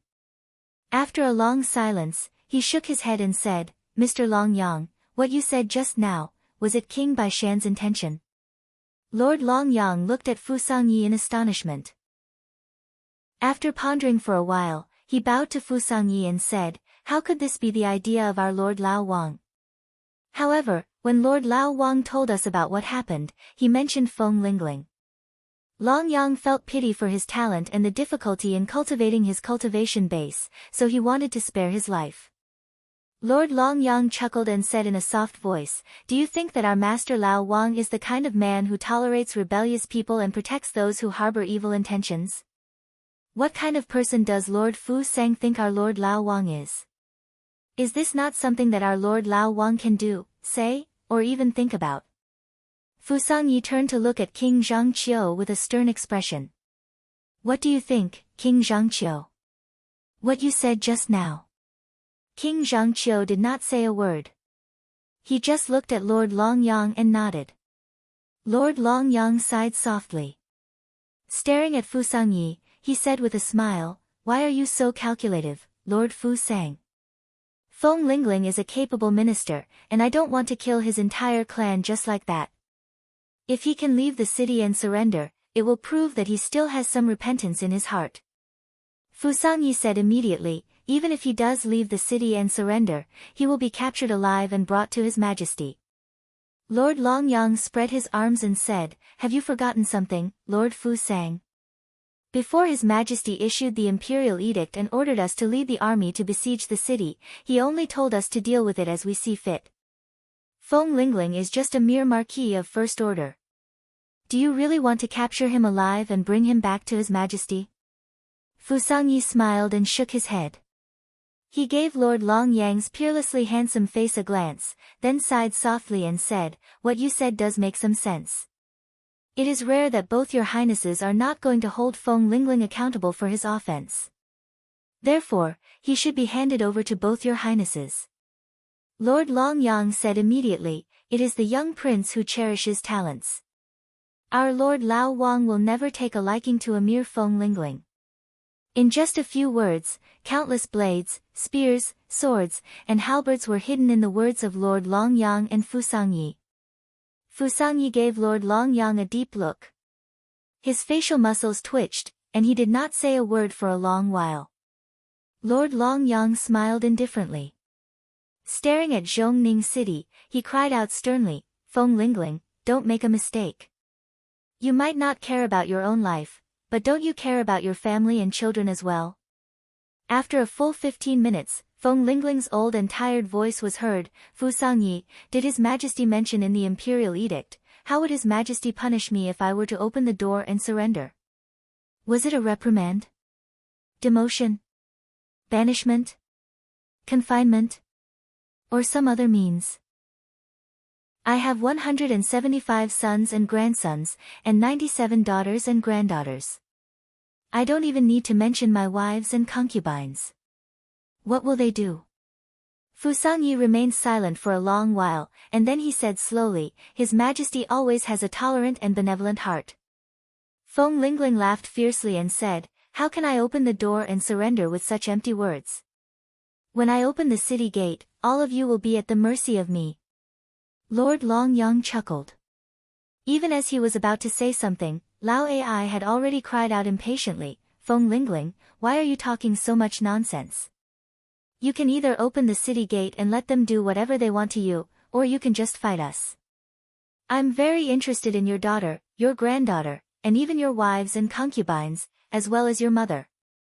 Goddess Miao Xian twisted her body and giggled.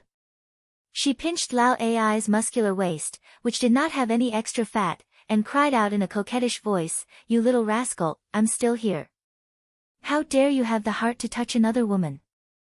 Lao Ai roared with laughter. In front of the crowd, he rubbed Goddess Miao Xian's curvaceous body with all his might, nearly turning her into a naked sheep in just a few strokes. Lao Ai let out a strange laugh and said, "What? Didn't you feel very happy when I played with those female disciples of Miaoing Palace in front of you?" Goddess Miao Xine giggled, while Lao Ai stuck out his lower abdomen and laughed wildly. Miao Feng and Miao Yu, who were standing off to the side, giggled with laughter. Even the immortal official of the celestial court inside the chariot frowned and turned his head away as he could not stand it anymore. From a distance, Wu Qi even saw the immortal official's lips move slightly. Although he did not make any sound, he had indeed cursed under his breath, "Shameless fiend immortal." Shaking his head, Wu Qi glanced to the left and right, trying to come up with all kinds of ideas in his mind. Break out of the formation. The defensive formation of Zhongning City was simply too powerful. With Wu Qi's current overall strength, there was no way he could break through it. Wait for the result quietly in the city. But, he had to be careful that he would be caught in the crossfire once the city was breached by the army outside. Although Lao Ai and Lord Longyang seemed to be Wu Qi's allies and partners, Lao Ai had Miaoing Palace as his backer, and Lord Longyang had King Zhangqiu, the blockhead. But, Lao Ai had Miaoing Palace as his backer, and Duke of Longyang had King Zhangqiu, the blockhead. If both of them were to have some other thoughts, they could easily besiege and annihilate him with an army. Who could he complain to? While Wu Qi was pondering over all kinds of ideas, Feng Lingling cried out sternly, "Don't you dare humiliate me, you knave! Fu Sangyi, do you really think that you can conquer Zhongning City?" Lord Longyang and Lao Ai shook their heads at the same time and sighed. Lord Longyang lowered his voice and said to King Zhangqiu with a sigh, "This old fellow is determined to revolt. It is a pity that he has all his abilities." King Zhangqiu's face darkened. After a long while, he cried out in a low voice, "Old fool, I'll rape all his wives and children, and kill all his clan members." Meanwhile, Lao Ai murmured to Goddess Miao Xine with a regretful tone, "TSK, once the city is breached, according to the decree of the human emperor, this Feng Lingling will be dead for sure. What a pity for the girls in his clan, I was planning to dote on them." Goddess Miao Xine just smiled and did not say anything. Her eyes were filled with lustful ripples, which made her look very alluring. Lao Ai was tempted. He straightened his lower body abruptly and rushed into the chariot with Goddess Miao Xine in his arms. Miao Feng and Miao Yu hastily put down the curtains of the chariot, then rushed to the cloud bed and joined the battle. The corner of Fusang Ye's mouth curved up into a very strange smile. He waved his hand lightly and cried out in a low voice, "Attack the city." Hee hee. Ha! The 10,000 feet tall longbow men clad in heavy rock armors roared at the same time. They raised both arms up into the sky, and an enormous energy burst out from their palms. Abruptly, the energy condensed in the sky and transformed into a mountain that stood 100 miles tall, with a base that covered the entire Zhongning city. A muffled rumble echoed out as the enormous mountain fell straight down from the sky, smashing straight towards Zhongning city. The people of Longbow Kingdom roared excitedly, while the Feathermen and some other strange humans let out sharp and sonorous cries at the same time. The mountain plunged abruptly from the sky thousands of miles above the ground like a shooting star. At a speed that was thousands of times faster than a shooting star, it smashed brutally onto the defensive formation of Zhongning city like a beam of light that streaked across the sky. A faint cracking noise was heard. In Wu Qi's chaotic divine eyes, he saw that one of the three most critical energy cores in the defensive formation of Zhongning city, the one located in the Directorate of Celestials, had suddenly disappeared without a trace. After that, a dark light screen enveloped the entire Directorate of Celestials. With one of the three energy cores gone, the defensive mechanism of Zhongning city crumbled instantly. The lofty mountain in the sky pressed down gently, and a frightening astral wind came whistling down. 80% of the buildings in Zhongning city were instantly shattered into pieces. Broken rocks flew in all directions, smashing the brains of countless citizens and killing them with broken bones and tendons. Feng Lingling's furious howl was heard coming from the distance, "You Zong, you son of a bitch. How can you call yourself my in-law?" The gigantic mountain fell heavily on Zhongning city, crushing the entire city under its weight. Yuzong's voice was heard coming leisurely. Isn't it just a few of your sons and grandsons who married my daughters and granddaughters? It's fine if you don't want to be in-laws. This old man doesn't mind that they are no longer virgins. Return them to me, and this in-law can end here. Feng Lingling was so angry that he howled furiously. The defensive formation of Zhongning City was broken. Chapter 553. As the great mountain came crashing down, the natural energies around Zhongning City were thrown into a complete mess. The energies of 5 elements were mixed together, and vaguely, there was a sign of them fusing into one and turning into chaos. The combined force of 1,000 long-bow men of Heaven Immortal Realm was too great to withstand. Wu Qi had his body curled up and was hiding several tens of feet under the ground. His aura was faintly fused with the surrounding natural energies, as he was ready to face the impact. A loud boom rang out, and a tremendous force came crashing down from above. Wu Qi's body trembled, and a series of creaking noises could be heard coming from his bones and muscles. The tremendous force nearly crushed him into a meatball. He coughed out a mouthful of blood in a sorry state, then cursed Fu Sangyi in a low voice, who had given the order to attack the city. Layers upon layers of strange forces rushed crazily towards Wu Qi like a great flood. Wu Qi opened his eyes, and he could clearly see layers upon layers of strong yellow beams coming at him like giant dragons rolling and tumbling in the air. Wherever these yellow beams went, the soil was shattered into the tiniest grains of sand and dust. It was a brutal and overbearing force, as if several hundred giant deities were hammering everything under the ground with thunder hammers in their hands. Cursing furiously, Wu Qi kept moving his palms, unleashing several dozens of primordial runes that transformed into dark beams and condensed into a thick light screen around him that looked like a bronze bell. Then, he waved his palms, unleashing a vast amount of earth energy from under the ground, while a large sheet of acquired magnetic force burst out amidst loud buzzing noises, fusing into the defensive barrier formed from primordial runes around him. At the same time, a great amount of cold air rushed out from the surrounding soil and condensed into a layer of translucent dark yin crystal wall, also fusing with the defensive barrier formed from primordial runes. 3 layers of defensive barrier merged into one, tightly wrapping around Wu Qi's body. When the strong yellow beam came crashing onto the barrier, it produced a frightening boom and made Wu Qi's body tremble violently. Stars danced before his eyes, and his energy and blood were rocking violently, as if his body would explode at any moment. He laughed bitterly. Seeing that the restrictive spell he had constructed was about to crumble under the impact of the strong yellow light, he twisted his body and transformed into a clump of hazy, dark fiend aura, which spread and spread in all directions. With an earth-shattering boom, the restrictive spell Wu Qi had set up shattered. The strong yellow light swept through the demonic aura generated by Wu Qi's body in an unstoppable manner, then rushed into the depths of the ground. Countless explosions rang out as they passed through, shattering some of the remaining defensive mechanisms beneath Zhongning City, leaving nothing behind. Covered in blood, Wu Qi retracted his devil energy and returned to his original form. He had almost used up all of his energy, and the temporary interstitial space in his sleeve was about to collapse. Furiously, he cursed the long-bow men who were attacking the city. His eyes darted back and forth, trying to find a way to tide through the current crisis.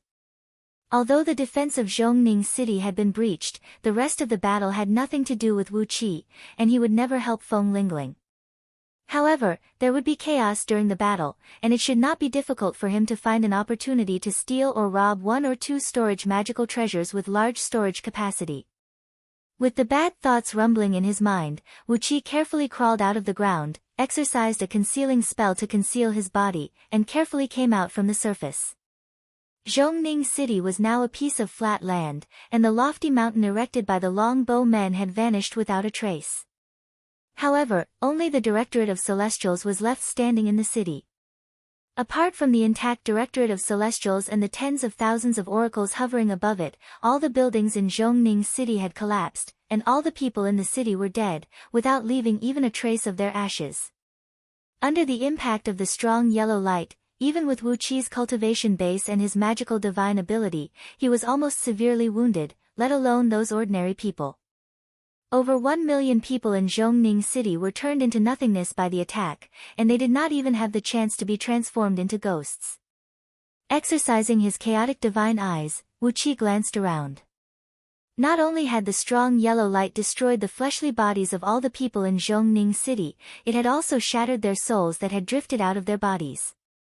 The air was filled with soul essence particles, and through Wu Qi's chaotic divine eyes, they turned into a dense purple mist that blanketed the entire Zhongning City. With a thought in his mind, Wu Qi carefully exercised a mystic art from the scroll of stealing. A stream of light shot out from between his brows, transforming into a whirlpool that kept sucking all the soul essence particles in the surroundings into his body. Nourished by these soul essence particles, his innate chaotic divine soul grew and grew stronger at an incredible speed, becoming heavier and more stable. Before long, a figure that looked exactly like Wu Qi, emanating a faint purple golden light, gradually took shape in his spiritual ocean. As long as 30 to 50% of the souls of over 1 million ordinary people were absorbed by Wu Qi, it would bring him great benefits. While Wu Qi was stealthily seizing the treasures left behind by the dead ordinary people, Fu Sangye's voice rang out once again, "Feng Lingling, are you really going to resist stubbornly and refuse to admit your guilt? Why do you have to be so stubborn? All the people in Zhongning City have been killed by you alone." The prefecture overseer mansion had been reduced to ashes by the great mountain that was attacked by 1,000 longbow men. Only Feng Lingling and several thousand people were left standing on the ruins of the mansion. These people had huge bone talismans hovering above their heads, emanating strong energy waves. It was the protection of these high-grade talismans that allowed the several thousand people around Feng Lingling to survive the attack just now. Apart from Feng Lingling and his company, there were several thousand people standing on the ruins of the military court and punishment court as well. Their bodies were covered in blood, and they were staring menacingly at the oracles hovering above the Directorate of Celestials. The surviving people from Zhong Province's punishment court and military court did not have much hatred for the army outside the city. Instead, they hated the oracles from the Directorate of Celestials to the bone. If the Directorate of Celestials had not turned the tables and destroyed one of the energy cores of Zhongning City's defensive formation at the most critical moment, how could Zhongning City have been breached so easily? Yu Mu and the Directorate of Celestials had to be blamed for the destruction of the city and the destruction of their homes. Feng Lingling roared at the top of his voice, "All the people in Zhongning City have been killed by me alone? That's bullshit." Clad in a heavy armor, Feng Lingling took a few steps forward. Waving a coiling dragon steel spear in his hand, he cried out furiously, "What crime have I, Feng Lingling, committed? What crime have I committed? Offending the celestial lord of the celestial court? Framing Prince Diyu? Is this what I, Feng Lingling, have done? King Zhangqiu, Goddess Miao Xian, do you dare to swear to the heaven that everything I've said is a false accusation against you?" King Zhangqiu did not say a word. His face was still as rigid as a wooden man as he stared coldly at Feng Lingling. Goddess Miao Xian did not have the time to answer Feng Lingling, as she was busy tangling with Lao Ai. The crisp sound of flesh slamming echoed across the entire battlefield, followed by the obscene laughter of Miao Feng and Miao Yu. Amorous passion was burning hot, and the battle in the chariot was going on, so Goddess Miao Xian did not hear what Feng Lingling was cursing. With a complicated look in his eyes, Fu Sangyi stared at Feng Lingling, who was roaring furiously with the spear in his hand. Slowly, he raised the imperial edict in his hand and said coolly, "Since things have come to this, why are you still wasting your breath?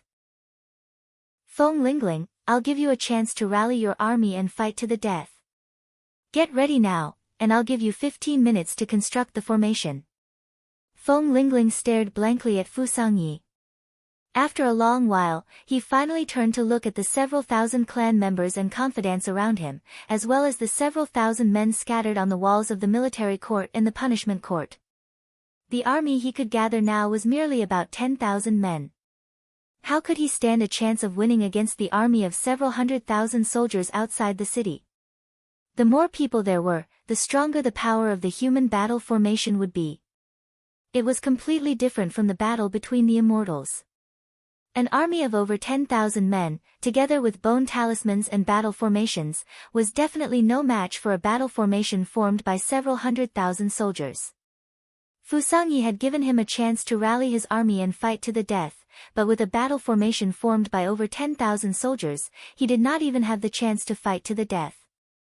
With a strange laugh, Feng Lingling turned the spear around and pointed it at his own heart. I've always been loyal to the human emperor. Even though I do have some selfish motives, I've never disobeyed the imperial edict issued by the human emperor. Every 3 years, I pay a small tribute, and every 10 years, I offer fresh fruits and delicacies, the specialty of Zhong province, according to the seasons. I've never slacked off. Poor Feng Lingling, despite his loyalty, today, his entire clan is going to be executed by someone with a groundless crime. Laughing wildly, Feng Lingling threw his head back and shook his head, then thrust the spear forcefully towards his heart. One after another, Feng Jupan and all the members of Feng clan behind Feng Lingling let out furious roars and dropped to their knees at the same time. Just as the tip of the spear was about to pierce through Feng Lingling's heart, the sky suddenly darkened. Countless dark clouds began to gather crazily in the sky above Zhongning City, transforming into a huge hand that measured several tens of miles in circumference and grabbed down from the sky 100 miles above the ground. Crack! A thunderbolt shot down from the sky and smashed forcefully onto the steel spear held in Feng Lingling's hand. When the tip of the spear was about an inch away from Feng Lingling's heart, it suddenly flickered and vanished into nothingness. Feng Lingling, together with several thousand of his clan members and confidants, as well as his loyal supporters from the punishment court and military court, felt their bodies lightened, and they suddenly floated up into the sky. King Zhangqiu's expression flickered as he cried out sternly, "How dare you? Who dares to rescue a criminal of the human emperor?" With a flip of his palm, a 6-feet-long sword, half black and half white, engraved with the sun, moon, and stars, suddenly appeared in King Zhangqiu's hand. Then, he leaped up into the sky and swung the sword towards the huge hand. A strong beam of light, half black and half white, flashed across the void, as if the heaven and earth were suddenly torn in half by the sword. Suddenly, the void behind King Zhangqiu cracked open, from within which came a 1-feet-long palm, fair and delicate as if it was carved out of white jade. While Lord Longyang was still uttering the words "Your Highness, be careful," the palm had already gently pressed on King Zhangqiu's heart. A miserable howl rang out as blood sprayed out of King Zhangqiu's 7 apertures, and he was sent flying forward like a cannonball. The sword beam unleashed by him was shattered, exploding into countless specks that drifted in the air. With a gentle gesture, the gigantic hand made of clouds reached out, and Feng Lingling and the others had long disappeared into it. Fu Sangyi hovered in midair and did not make any reaction.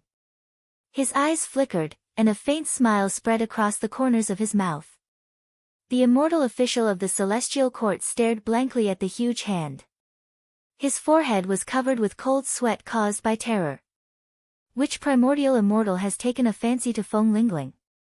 He murmured under his breath. How could he save his entire family with such a divine ability? He. Patriarch Miao Ying's errand is really troublesome. Which enemy of hers is trying to make things difficult for her? Is the grudge between primordial immortals something that people like us can meddle in? Wu Qi's ears twitched, and he heard the immortal official's murmurs. He gave the huge hand a deep look, which was slowly disappearing into the void. With a sway of his body, he seized the opportunity when the defensive formation of Zhongning City was shattered to noiselessly transform into a gust of wind and drift away. Outside Zhongning City, only several 100,000 soldiers were left standing where they were, unable to make a sound. Chapter 554. When Zhongning City was destroyed, 7 figures were hovering above it, staring curiously at the scene where the army led by Fu Sangyi completely destroyed the city. Green, white, and black gusts of wind were swirling around each of them. 6 of them had vague figures that looked like shadows, and only one of them, an old man with a white beard, had a corporeal body that looked no different from that of an ordinary human. The old man lowered his head to look at Zhongning City. With a mocking sneer on his face, he shook his head and said with a sigh, "The human race is getting worse with each generation. In the ancient times, the human race supported each other and struggled to survive on Pangu continent. The human race was like an iron plate, and even we, the clansmen of the gods, had suffered greatly at the hands of the human race, and were nearly wiped out. Since when did the human race begin to kill each other? He pointed at Feng Lingling, who was roaring furiously on the ruins of the prefecture overseer mansion, and said with a faint sigh, "This prefecture overseer of Zhong province is an expert of gold immortal realm." In the ancient times, such an expert of the human race would only be killed in the war with the alien races. How could his own people attack him? The white-bearded old man, who was shaking his head and sighing, suddenly had his expression flickered. At this very moment, dark clouds began to gather above Zhongning city from all directions. The huge palm pressed down casually, scooped up Feng Lingling and the others, and brought them away. King Zhangqiu wielded his sword and attacked the huge palm, trying to stop Feng Lingling and his companions. But, he was severely wounded and coughed blood by the palm that suddenly appeared behind him. This is... The old man's expression flickered as he gnashed his teeth and said, "I didn't expect Feng Lingling to have such a powerful backer. What a pity that I can't see the wonderful scene of the human race killing each other."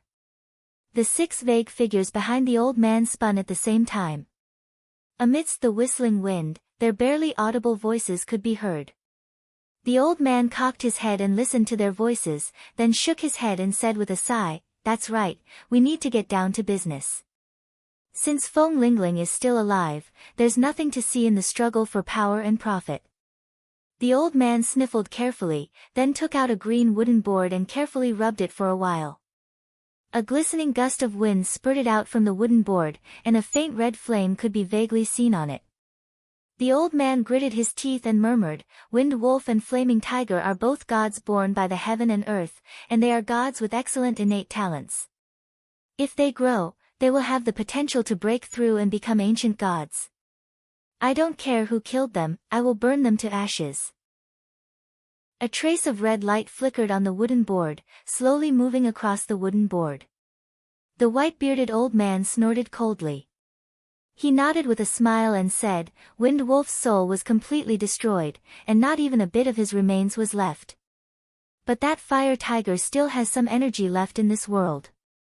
Presumably, the person who killed them didn't have time to take away all of the fire tiger's energy."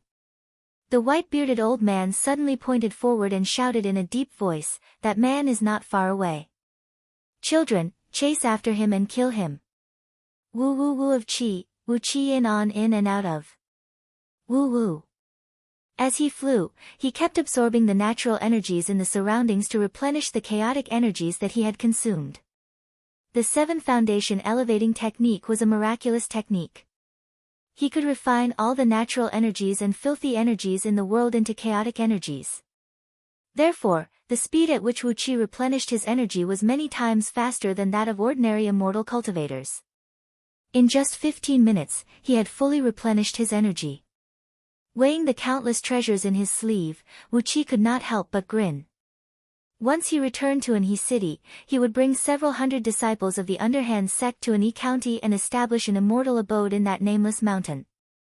With these treasures, he would be able to usher in a period of rapid development for the underhand sect. Once the overall strength of the sect grew stronger, he would expand the sect and recruit more disciples. With that, Wu Qi would be able to lay down the foundation of the underhand sect in Zhong province. Even as he was thinking of this, a gust of evil wind suddenly came whistling over from the back of his head. With a sway of his body, Wu Qi abruptly transformed into a clump of fiend aura and scattered in all directions. A fierce gust of wind roared across his body, and a cyan gust of wind blew tens of miles away. Wherever the wind swept across, the ground cracked and rocks shattered. There was a human village in front of it.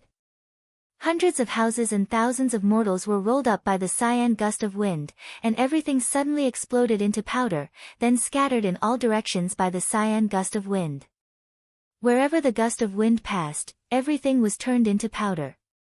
The life force of the destroyed flowers, trees, mortals, and livestock was extracted by the gust of wind, turning into a gust of wind that emitted a faint glow and blew back. The dark fiend aura suddenly retracted, and Wu Qi's body reformed. He looked in the direction of the gust of wind and saw a blurry figure. He could vaguely make out that it was a young man in human form. He was staring at Wu Qi with a hideous smile on his face, opening his mouth and swallowing the gust of light that contained the life force of countless flowers, trees, and several thousand mortals. A strong gleam flashed across the young man's body, and his body suddenly became much clearer. "Who are you? Why did you attack me from behind?" Wu Qi asked angrily. A wild wind blew, as another 5 gusts came whistling over. Together with the first young man, they had Wu Qi tightly surrounded. Staring at Wu Qi, all 6 of them burst into laughter. None of them answered Wu Qi's question. Tilting their heads, they were sizing Wu Qi up in a calm and unruffled manner, like a group of mighty lions sizing up their prey. Wu Qi looked at them unhappily, and his face darkened. "If there's nothing else, I'll take my leave now," he said coolly. With a blink of his body, Wu Qi transformed into a beam of dark light and sped away into the distance. He did not choose the direction of Anhe City, but a random direction. But, as soon as he took off, 6 strong gusts of wind followed closely behind him, whistling shrilly. 6 fearsome gusts of wind intertwined with each other, transforming into an invisible whirlpool that sucked at Wu Qi's body. His speed became slower and slower, and gradually, he became as slow as an ordinary man walking on the ground. Amidst the whistling sound of the wind, the air within 1,000 miles was stirred and turned into a 6-colored gust of wind that kept spinning crazily around Wu Qi and his company. Gradually, the gust of wind, green, red, white, black, green, and blue, blanketed everything. Wind blades that seemed to have materialized tore the ground apart, leaving countless deep and shallow cracks on the ground. All the towns and villages within 1,000 miles were struck by the gust of wind. Countless houses were blown away, and countless mortals and livestock were swept up into the sky, screaming and screaming. For a moment, the sky was filled with broken house materials, mortals, and livestock, dancing and rolling in the gust of wind. The terrifying gale crushed everything in its path. A large amount of blood kept oozing out from under the skin of the humans and animals. All of their blood was compressed together by the gale, slowly flowing into the bodies of the 6 young men along with the flow of the wind. Their bodies were replenished by the blood and energy essence, and gradually became clearer and clearer. Wu Qi felt that his body was getting heavier and heavier, as if countless serpents had coiled around his body, making it hard for him to move. The magnetic force was pulsating crazily around him, producing loud buzzing noises. The powerful force was trying to drag him forward, but as he was trapped by the 6-colored gust of wind, the magnetic force was neutralized as well. Gradually, Wu Qi came to a halt in midair. "Damn it!" Wu Qi rolled his eyes, and suddenly, he realized the origin of these people. These 6 young men were all divine gods, born from the power of the natural law and the tremendous natural powers found in some feng shui caves. These 6 young men were all powerful divine gods born from the natural law. These days, he had indeed provoked these people. Wind Wolf and Fire Tiger, the 2 newly born divine gods, were devoured by him and Ao Buzan respectively. Everything of Wind Wolf was destroyed by Wu Qi, and all of his power had become Wu Qi's. However, after devouring Fire Tiger, Ao Buzan was still digesting and absorbing Fire Tiger's power. Fire Tiger didn't completely disappear from this world. Therefore, powerful beings could find Ao Buzan through the lingering power of Fire Tiger. Naturally, they could find Wu Qi. After figuring out the key, without saying a word, Wu Qi flicked his 10 fingers. A large sheet of black light shot out from his fingertips, condensing into 6 primordial runes the size of a rice bucket, and smashed forcefully onto the bodies of the 6 youths. "Explode!" cried Wu Qi in a low voice. 6 loud booms rang out, as the 6 young men, who were laughing wildly, were caught off guard and hit by the primordial runes unleashed by Wu Qi. Their limbs were ripped to shreds by the explosion, and the whirlpool of wind that had taken shape suddenly collapsed and dispersed. Wu Qi felt his body lightened as he transformed into a stream of dark light, wheeling rapidly around the 6 youths who were ripped to shreds by the explosion. "You came to me on your own accord." Abruptly, the chaotic energy in his body transformed into a huge vortex. Exercising the mystic technique of the 7 foundation elevating technique, Wuqi opened his mouth and inhaled at the 6 young men. Now that his cultivation base had improved greatly, he had the magical power of a 27th tier heaven immortal, the fleshly body of a 27th tier heaven immortal, and the dragon transformation script, which was equivalent to the fleshly strength of a 27th tier heaven dragon. A loud boom rang out, as a chaotic black hole the size of a water tank suddenly appeared next to Wuqi's mouth. A frightening suction force came from the black hole. The bodies of the 2 young men were ripped to shreds by Wuqi's primordial runes, and before they could reform their bodies, they were swallowed by Wuqi. A vast amount of chaotic energy swarmed up and invaded their bodies in a flash, trapping the clumps of true spirits in their bodies. With the chaotic energy rolling out, Wuqi exercised the bloodline of Gale and the divine ability of controlling wind, easily killing the true spirits of the 2 young men, then spreading all their power into his body. Abruptly, Wuqi let out a joyful howl. His long hair stood straight up into the sky, and his eyes flickered with a bright gleam. An enormous aura kept spreading out from his body. After receiving the replenishment of the laws of heavenly Tao from the 2 wind gods, as well as the formidable overall strength of a 28th tier heaven immortal, Wuqi's cultivation base, which had been stuck at the bottleneck of 27th tier, suddenly grew by a tiny bit. It was this tiny bit of growth that shattered the bottleneck, and caused the energy in his body to surge up like the mighty waves of the Yangtze River. Laughing wildly, Wuqi clenched his teeth and said furiously, "A god of wind? Aren't you sending yourself to my doorstep?" With the bloodline of Gale in his body, perhaps Wuqi would be afraid of other gods, but the wind gods should not have come to him. Before the other 4 young men could come to their senses, Wuqi let out a wild laugh, opened his mouth and swallowed all of them into his stomach. A dreadful whistling of the wind came down from the sky, followed by an exasperated and humiliated voice. How dare you? You bastard! Spit it out! Spit it out! Chapter 555. Woo woo woo, a frightening howling of the wind was heard coming from the top of his head. With a sway of his body, a large sheet of green light suddenly rushed out from his body. Like a feather, he flew out gracefully along with the wild wind, and was not hurt by the wind at all. A black pillar of wind, about 1 mile in diameter, came crashing down from the sky, nearly brushing past his body. The wind column smashed straight into the ground, easily penetrating through the solid ground like a piece of tofu. Not long after that, a strong wind roar came from underground. The area with a diameter of 1,000 miles began to shake violently, and countless cracks appeared on the ground. Strong black winds rose from these cracks, tearing everything on the ground apart like countless sharp long blades. Cities, villages, woods, mountains, hills, lakes, all tangible things were turned into ashes by the strong black winds. The land with a diameter of 1,000 miles collapsed, and everything was torn apart and destroyed by the strong winds.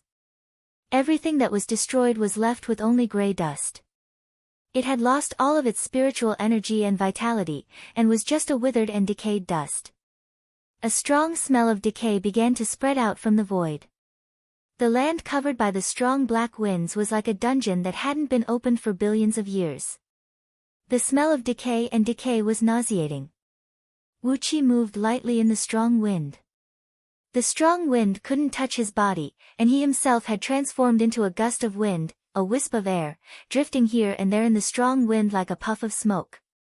Silently, he exercised the wind-controlling divine ability found in the Song of Gale. The chaotic energies in his body were crazily roiling and twisting, stripping and absorbing all the energies of the 6 young men layer by layer. In his spiritual ocean, the innate chaotic divine soul shone with a dazzling golden light. The laws of wind and atmosphere contained in the 6 young men's true spirits kept surging into Wuqi's innate chaotic divine soul, turning into a part of Wuqi's divine soul. In Wuqi's spiritual ocean, a new gust of wind was born, whistling and rocking in his spiritual ocean. Countless wind pillars were twisting and turning in his spiritual ocean, rubbing and colliding with each other, producing a faintly discernible roar of wind and thunder that could be heard echoing out of his body. The black gale gradually dissipated, and a white-bearded old man in a black robe appeared in front of Wu Qi, gnashing his teeth. The 1,000 miles wide ground was turned into nothingness, and 100 miles deep, 1,000 miles wide, round-shaped pit was created. Far away, a few great rivers had been pouring water into the pit. The surging water poured into the pit, forming a few 100 miles high waterfalls. It wouldn't be long before this pit became a large lake, and the people who used to live on this land would never be remembered again. The prefecture overseer, Feng Lingling, was nowhere to be found. Currently, Fu Sangyi and the others were busy handing over the power of Zhong province. Therefore, no one had noticed what was happening here. Perhaps, someone had noticed it, but no one would care about it now, and no one would come to deal with it. The power of Zhong province was the most important thing. As for the deaths of some people and the destruction of some cities, it was not a big deal at all. Wu Qi floated slowly amidst the breeze. Narrowing his eyes, he stared at the white-bearded old man and asked coolly, "Why did you attack me?" The old man clenched his teeth tightly, glaring at Wu Qi as he growled, "Spit them out. Spit out the 6 sons of my clan. You damned bastard. How dare you devour a god? Even the immortal kings of the celestial court would not dare to do that. How dare you devour a god?" Wu Qi shook his head, burped, and said with a bitter smile, "I've digested them all. Ugh, not even a little bit of residue is left." Following Wu Qi's burp, a great gust of wind kept rushing out of his body. Crisp cracking noises could be heard coming from all his joints, while his aura grew stronger and stronger.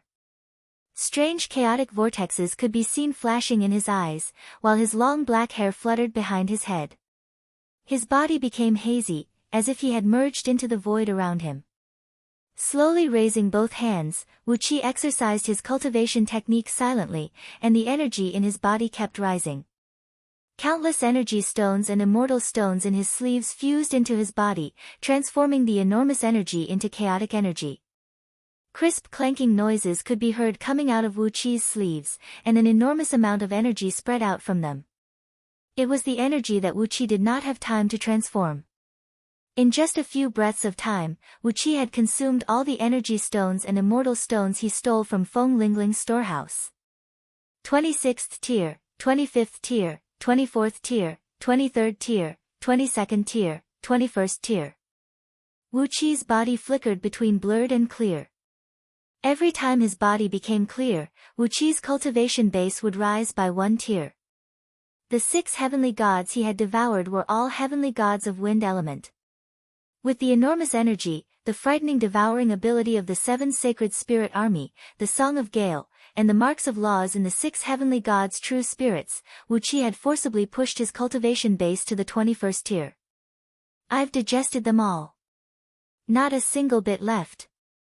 Wu Qi looked at the white-bearded old man and said with a faint smile, "I have to thank them. If not for their help, how could my overall strength have improved so fast, as I was limited to the 27th tier and could not transcend?"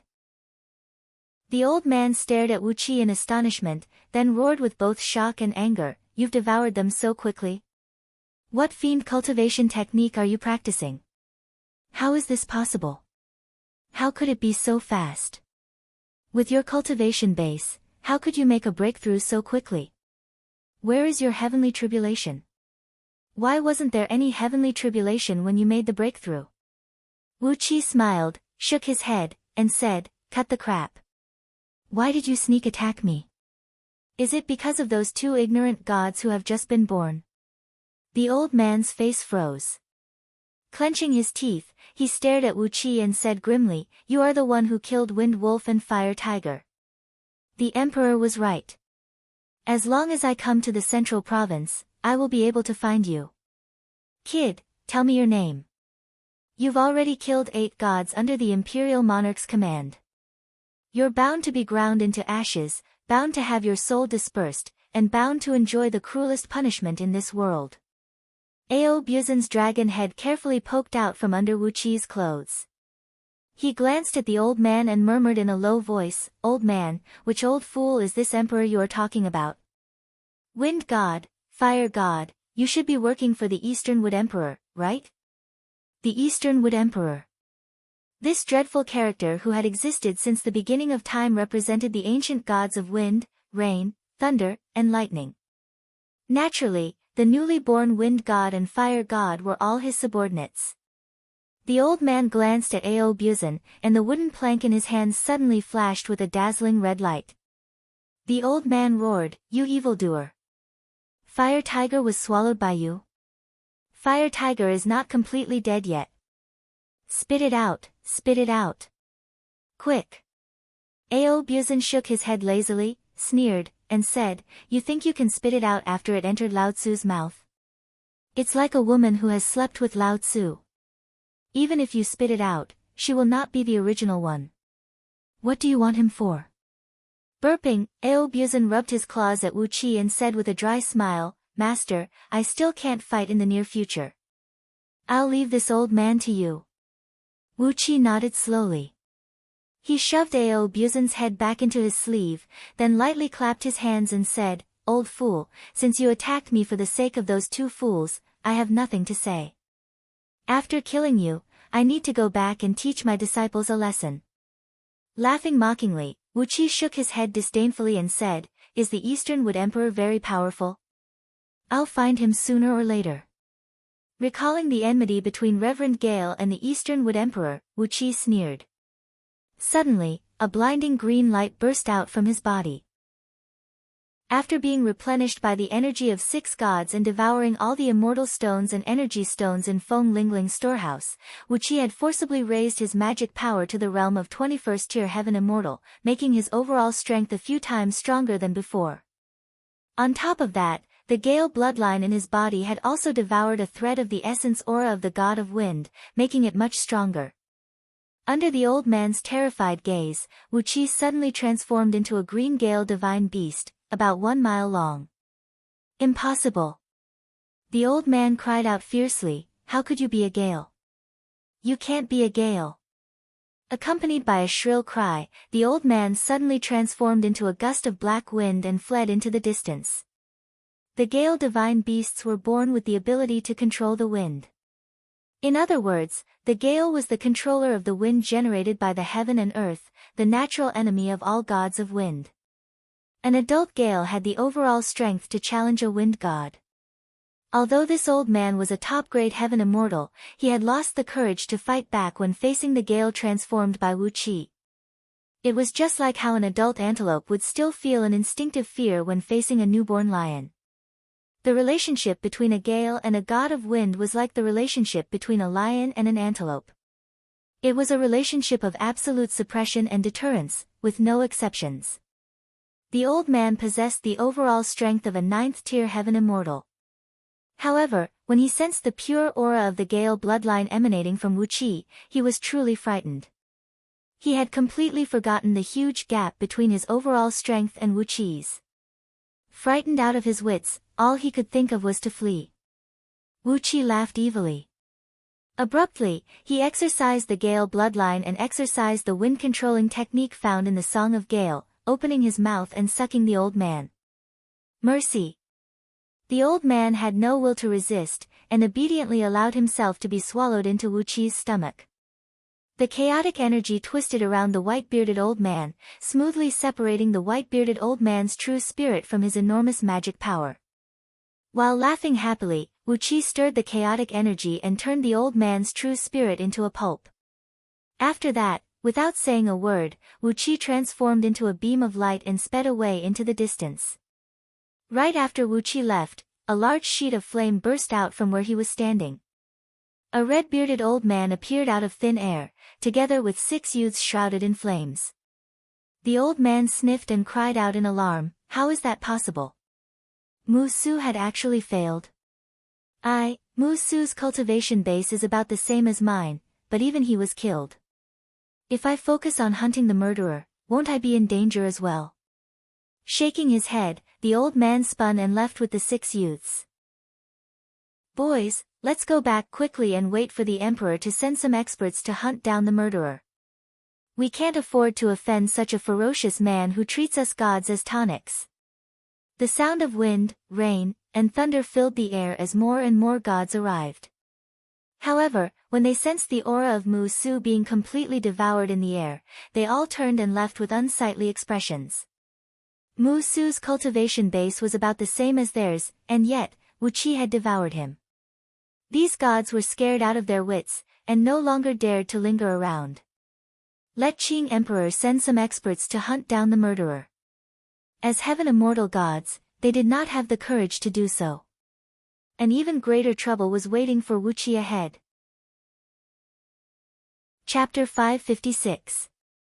In the void, Princess Zhanglu was controlling the five-colored silver lotus throne to travel at high speed. Lord Xiansheng and Catfish Flood Dragon lay panting on the lotus throne. Lord Xiansheng had a wound on his chest, and a large piece of flesh on Catfish Flood Dragon's buttocks was cut off by a sword beam. Both of them had returned to their original forms, and were working hard to repair their fleshly bodies. The flood dragons had strong fleshly bodies and extremely tenacious life force. Although both of them had suffered serious injuries, their lives were not in danger. Peppermint and Angelica squatted carefully beside Lord Xiansheng and Catfish Flood Dragon, dipped clean handkerchiefs in water, mixed some medicinal pills to treat external injuries, and applied them to their wounds. Their movements were gentle, but as the medicinal pills were personally concocted by Wu Qi, when they touched the wounds, Lord Xiansheng grimaced in pain, while Catfish Flood Dragon simply cursed out loud. Gold Horn and Silver Horn coiled themselves into a snake formation, standing awkwardly next to Princess Zhanglu to protect her. Gold Horn was grumbling, complaining why they had to encounter fierce immortals who robbed them when they were traveling through the void through the Great Teleportation Formation. Silver Horn, on the other hand, was savoring the wonderful taste of the robber, complaining that Catfish Flood Dragon's mouth was too big. She had swallowed nearly half of the immortal in one gulp, and it was obvious that the two brothers and Lord Xiansheng had suffered a great loss. Princess Zhongli's face darkened. Her brows were knitted tightly together as she stared ahead with a cold look in her eyes. Mi Xian sect of Dahua Qiyan Heavenly Realm. I'll settle this score with you sooner or later. A few months ago, with the help of Princess Zhongli's innate divine ability, Princess Zhanglu and her company should have arrived at Panga Continent. But, when they were less than 7 days away from Panga Continent, they ran into a group of immortals who claimed to be from Mixian's sect of Dahua Qiyan Heavenly Realm.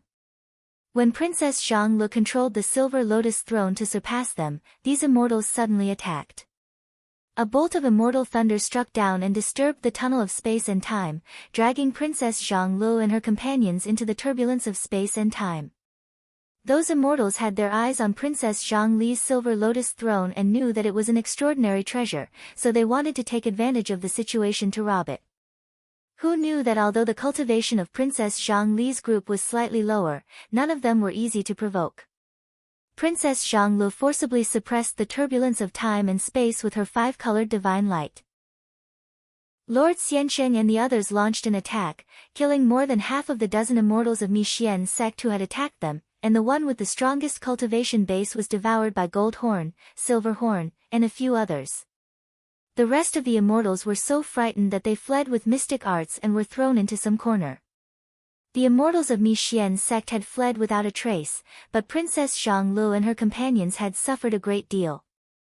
Even with the five-colored divine light suppressing the turbulence of time and space, they were still swept off their course and thrown into a place closest to Panga Continent called the Hengyuan Dark Beginning Heavenly Realm. Left with no other choice, Princess Zhanglu and her company had no choice but to use the teleportation formation to travel to Panga Continent from the Eternal Origin Heavenly Realm. However, they were also delayed for several months in the turbulence of space, which greatly delayed their journey. Looking at a spot of white light looming in front of them, Princess Zhanglu cried out in a deep voice, "Brother Xiansheng, Catfish, how are your injuries? We are about to reach Panga Continent, and no one can tell what is going on here. You must be careful later."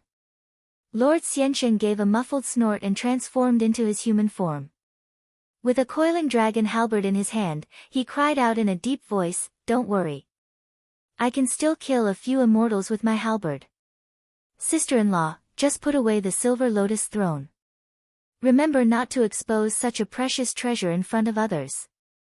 Meanwhile, Catfish rose to her feet, shivering all over, and transformed back into her human form.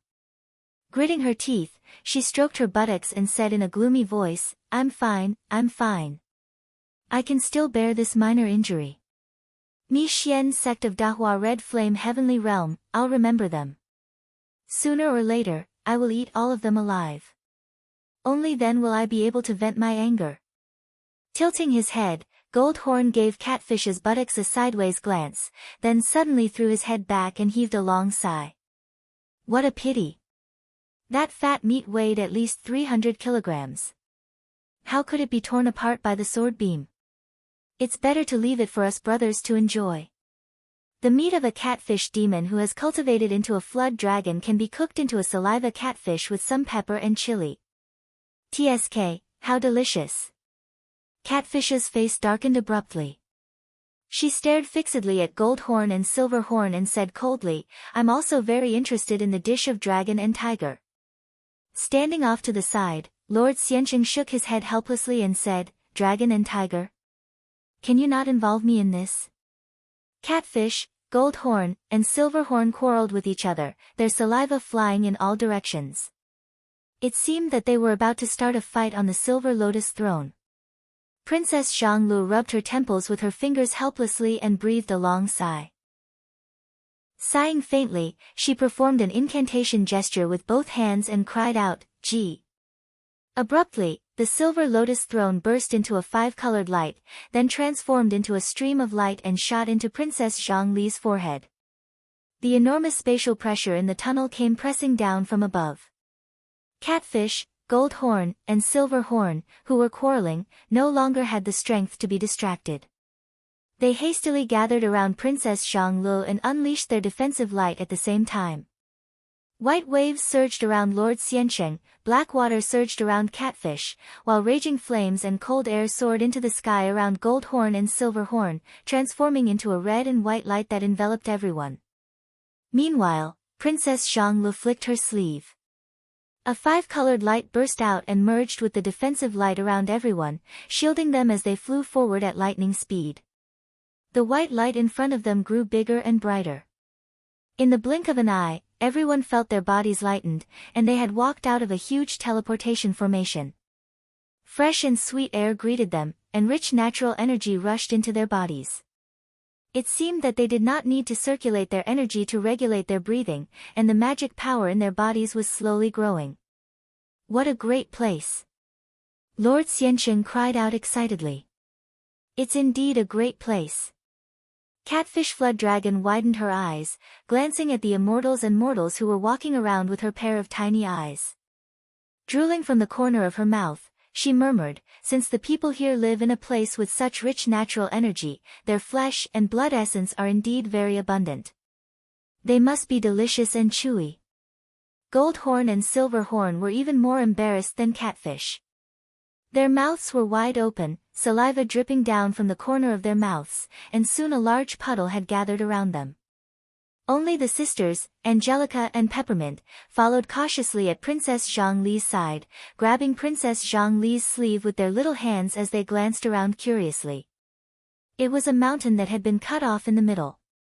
Hundreds of teleportation formations, large and small, were densely constructed on a flat land about 100 miles in diameter. The nearby formations were constantly flashing with strong lights as immortals and cultivators walked out of them, while a large number of immortals and cultivators walked into one of the formations with either complacent or panicked expressions. Dozens of pavilions stood towering on the clouds around the mountain. The palaces and pavilions on the east were built in the style of Dayu, tall and unadorned. Countless armored soldiers stood in front of the palaces, staring coldly at them. The palaces on the clouds on the west were built in the classic style of the celestial court, gorgeous, exquisite, luxurious, and grand. Every pillar and tile glowed with a dazzling light, forming a strong contrast with the palaces and pavilions on the east. Some immortals, clad in long robes and tall crowns, were seen walking on clouds in the palaces on the west. They were laughing freely and greeting the people around them. As Princess Zhonglu watched curiously, a few officials in green robes and little hats standing next to the teleportation formation shouted, "Those immortal cultivators, come out now. Don't delay the people behind. Come out now." They pointed at the pavilions on the west and shouted, "Go to the registration office and report your identity, background, sect, and other information for the record, then go to the Eastern Immortal Pass to get your identity certificate. Only then can you walk freely on Pangu continent. Otherwise, the officials of Dayu have the right to kill all immortals who don't have an identity certificate at will." Kill at will? Princess Xianglu could not help but frown at his fierce words. She glanced at the busy immortals and cultivators around her, then summoned a cloud and brought Lord Xiansheng and his company to a pavilion on the west, which had the most people coming and going. A golden plaque hung on the lofty pavilion, glowing faintly, with the words "Registration Office" written on it in purple.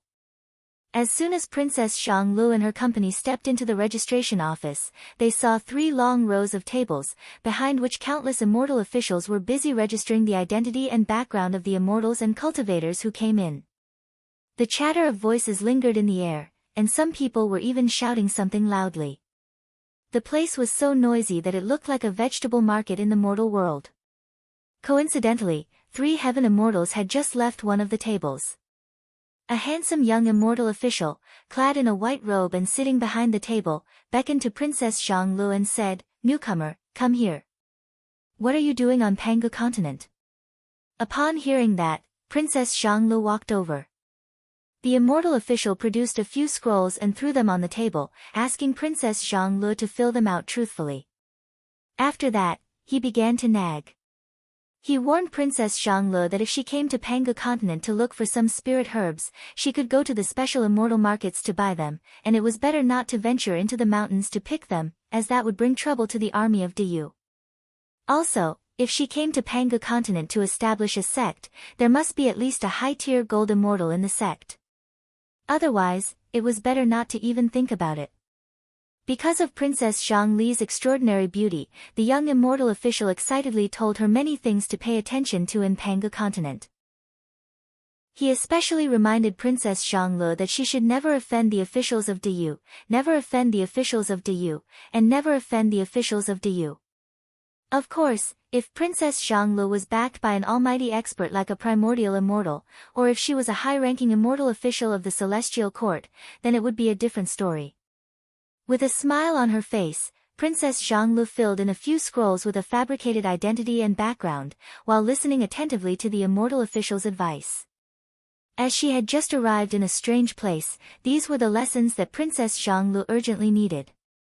At this moment, a handsome young man wearing a black and white cloak and a white jade crown strode into the registration office, surrounded by nearly 100 immortals. He had the air of an emperor and was surrounded by nearly 100 immortals. As he strode forward, the young man bellowed angrily, "Useless fools. You can't even collect a mere 100 spirit herbs. What's the use of keeping you?" Before his voice could fade away, the young man suddenly saw Gold Horn and Silver Horn, who were coiled up next to Princess Xianglu, drooling. His eyes went wide in an instant. Dragon pythons of fire and ice? The spirit paste extracted from their internal organs can be used to replace the 36 main herbs needed in the prescription. Wonderful, Lord Father's injury can be treated. Men, capture them for Ben Jun. The young man pointed at Gold Horn and Silver Horn, and a group of immortals immediately leaped forward. Chapter 557. Gold Horn and Silver Horn were struck dumb as they stared in surprise at the immortals who were charging at them. The brothers thought that since they did not cause any trouble to those immortals should burn incense sticks and pray to Buddha to repay their vows. So, why would these immortals still come to trouble them? They opened their mouths and shot out a beam of red and a beam of white light, which tangled together and turned into a meter-thick spiral beam of light. The 3 immortals, who were facing Gold Horn and Silver Horn, cried out in alarm. At the same time, a large sheet of auspicious light sprayed out of their bodies. A shield, a mirror, and a flag, 3 defensive immortal artifacts emerged out of thin air, emitting a bright light to protect their masters. Gold Horn and Silver Horn roared furiously, and the flame and cold air they shot out suddenly soared to a few times more powerful. 3 crisp cracking noises rang out as the beam of red and white light left large holes in the 3 immortal artifacts. The auspicious light and auspicious air vanished in an instant, and the three heaven immortals howled miserably. Before they could unleash other immortal artifacts, they were hit by Goldhorn and Silverhorn's attack. The bodies of the three of them first turned crimson red, emitting an extremely high temperature like burning rocks. Then, their bodies, which were about to burst into flames, suddenly shrank. A terrifying chill ruled over every cell in their bodies, and countless cracks suddenly appeared on their bodies. In just a fraction of a second, the bodies of the three heaven immortals had gone back and forth thousands of times in the extreme heat and cold. Although their bodies were extremely strong, they could not withstand the poisonous flame and cold air breathed out by dragon pythons of fire and ice. The bodies of the three heaven immortals disintegrated into countless ice crystals and powder. Their immortal souls howled miserably as they transformed into three beams of golden light and were about to flee into the sky. Goldhorn and Silverhorn opened their mouths at the same time and sucked the two immortal souls into their mouths. A dazzling light burst out from the scales on the brothers' bodies, and the strength of the scales increased a little. Just as the other immortal soul fled less than 100 feet away, a huge catfish head suddenly appeared in front of him. Catfish Flood Dragon opened her mouth and swallowed the immortal soul, then burped contentedly. Accompanied by a loud burp that sounded like the rumbling of thunder, the wound on Catfish Flood Dragon's buttocks healed rapidly. In just a blink of an eye, the wound had completely healed, and there was not even a scar left. The other immortals were dumbfounded. Only then did they realize that they were facing a primordial species, the infamous dragon pythons of fire and ice from the ancient times. This was a ferocious creature that ran amok in the ancient times, eating true dragons as food, immortals as desserts, and primordial gods as snacks after meals. Dozens of heaven immortals roared in unison. One after another, they unleashed their immortal items to protect themselves, then struck at Goldhorn and Silverhorn with immortal spells. For a moment, the sky was filled with flashes and flashes of light.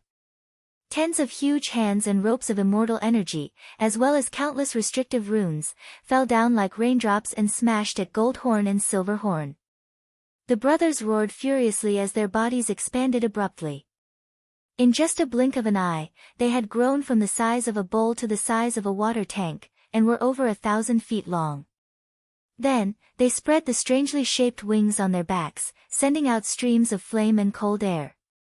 The vast registration office suddenly turned into a hell on earth. Extreme heat and cold ruled over everything, and the tables, chairs, and furnishings in the room were shattered. The cultivation base of the immortal officials in the registration office was not very strong.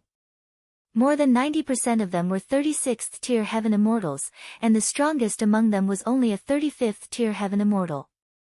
In the face of the cold air and flame unleashed by Goldhorn and Silverhorn, these immortal officials could only let out a miserable howl before their bodies disintegrated. The sky was filled with fleeing immortal souls. At least 300 immortal officials and immortal officials were killed by the cold and flame aura unleashed by the brothers. 300 immortal souls were swaying wildly in the air, emitting golden and purple light that hurt the eyes. Goldhorn and Silverhorn burst into laughter. Together with Catfish, they opened their mouths and began to crazily devour the fleeing immortal souls. 3 huge mouths opened and 3 invisible vortexes controlled everything in the registration office. One immortal soul after another kept falling into their mouths, turning into surging energies that flowed through their bodies. Terrible cold air and heat waves surged in all directions. When the various restrictive spells unleashed by the immortals touched Goldhorn and Silverhorn, they disintegrated in a blink of an eye like waves slapping a reef. The restrictive spells unleashed by dozens of heaven immortals had no effect at all. Relying solely on their innate divine abilities, Goldhorn and Silverhorn easily disintegrated all their attacks.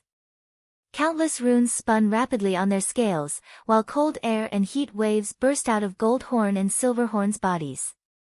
Not only were the restrictive spells unleashed by dozens of heaven immortals shattered, the cold air and heat waves even pushed back, causing the immortal items carried by these heaven immortals to produce crisp cracking noises.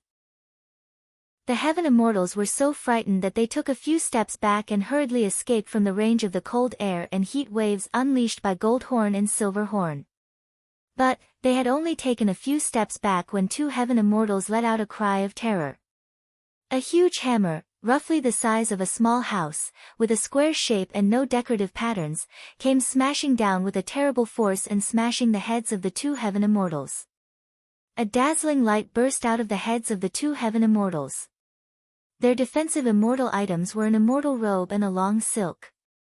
Both immortal items emitted an auspicious light at the same time, bringing up large clouds that blocked under the terrible hammer. The hammer smashed down, and the two immortal items and their masters groaned together. Then, it was the second, the third, the fourth. In just a blink of an eye, before the crowd of heaven immortals could come to their rescue, Catfish, who had rolled up her sleeves and revealed two thick, dark, muscular arms, had smashed the two pitiful heaven immortals 360 times. The hammer weighed over 5 million kilograms, and together with the frightening brute strength that Catfish Flood Dragon had acquired after cultivating the dragon transformation script, every swing of the hammer could shatter a lofty mountain, and break a great river. The two heaven immortals who were attacked by Catfish had a rather strong cultivation base, and the quality of their immortal items was also pretty good. But, after suffering 360 heavy blows in a row, they finally could not withstand Catfish's storm-like attacks. The immortal robe and the long silk were torn to pieces, and their heads were smashed by the hammer before they could even make a grunt. The heads of the two heaven immortals shattered like eggshells, and golden blood and brain matter sprayed all over the sky.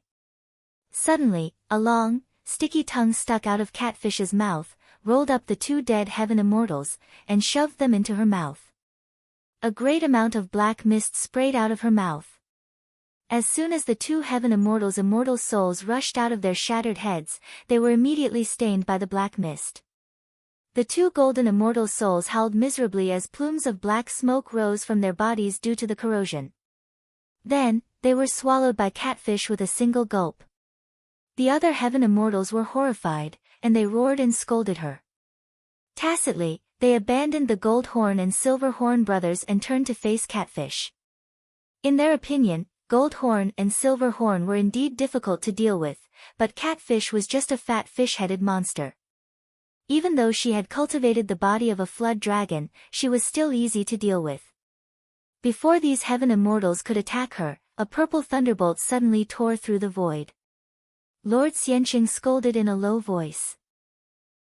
In a flash, the halberd turned into countless purple thunderbolts and swept toward the dozens of heaven immortals in the registration office with a deafening rumble.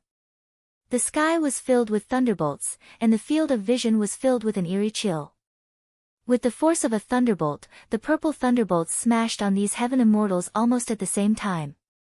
Lord Xianqing was a direct descendant of the Dragon King, and the set of combat skills he had inherited from his ancestors was very impressive. In just a fraction of a second, he swung his coiled dragon halberd, and the dozens of heaven immortals who had attacked Gold Horn and Silver Horn were all struck by him. Each of them was struck nearly 100 times by the halberd, causing smoke to rise from their bodies. The tremendous force shook them, causing them to lose their footing and retreat quickly. Unfortunately, the halberd in Lord Xianqing's hand was just an ordinary spirit artifact, not a good treasure. If he had an immortal artifact of a similar grade, his blow just now would have been enough to kill these dozens of heaven immortals.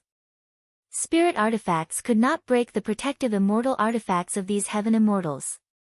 It was true that Lord Xianqing had forced the dozens of heaven immortals back with just one blow, and his mighty power had intimidated everyone present. But, the halberd in his hand was also shattered into dozens of pieces. The item spirit in the halberd, a purple thunderbolt soul, let out a miserable wail and shattered into pieces along with the halberd. Lord Xianqing staggered back a few steps.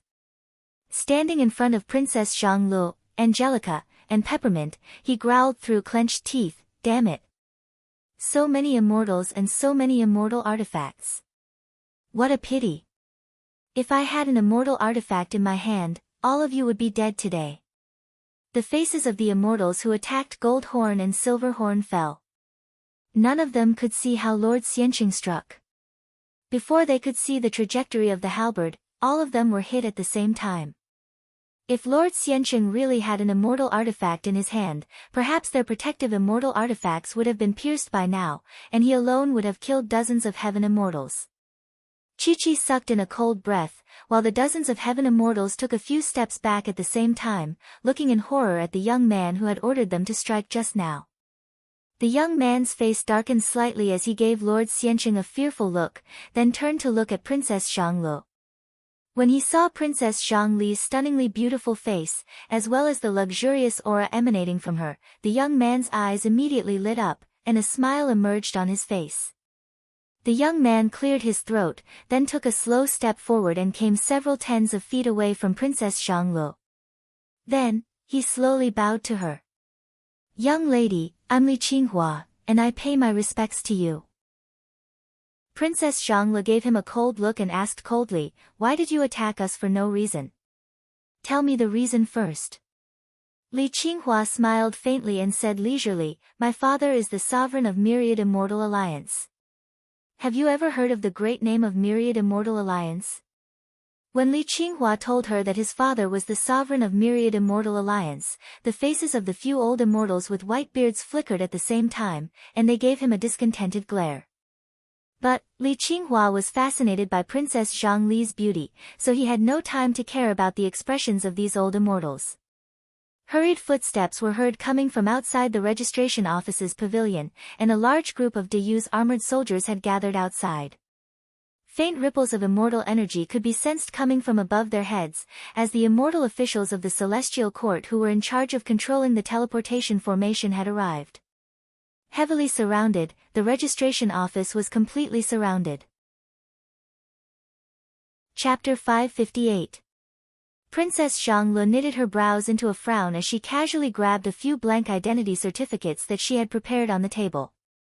Then, a five-colored divine ray burst out from her body like a great flood, enveloping Catfish Flood Dragon and the others. The surrounding void shook abruptly, and the tremendous force of the spatial vibration made those heaven immortals bleed from their mouths and noses. Meanwhile, Princess Xianglu and her companions had already teleported away. A crisp cracking noise rang out as the three-layered light barrier that enveloped the entire pavilion shattered, and the five-colored divine ray unleashed by Princess Xianglu smashed a huge hole in it. A rain of light poured out, and the immortals and Deyu soldiers watched as Princess Xianglu turned into a beam of five-colored light and vanished into the distant sky. The five-colored divine ray flew at an incredible speed, and even the teleportation of the immortals was not as fast as it. Li Qinghua, who ordered the attack on Gold Horn and Silver Horn, gave a furious roar as he soared into the sky with dozens of heaven immortals around him, turning into streams of light as they chased after Princess Xianglu. But, they had only flown less than a mile into the sky when hundreds of immortals, who had been caught off guard by Princess Xianglu, struck at them at the same time.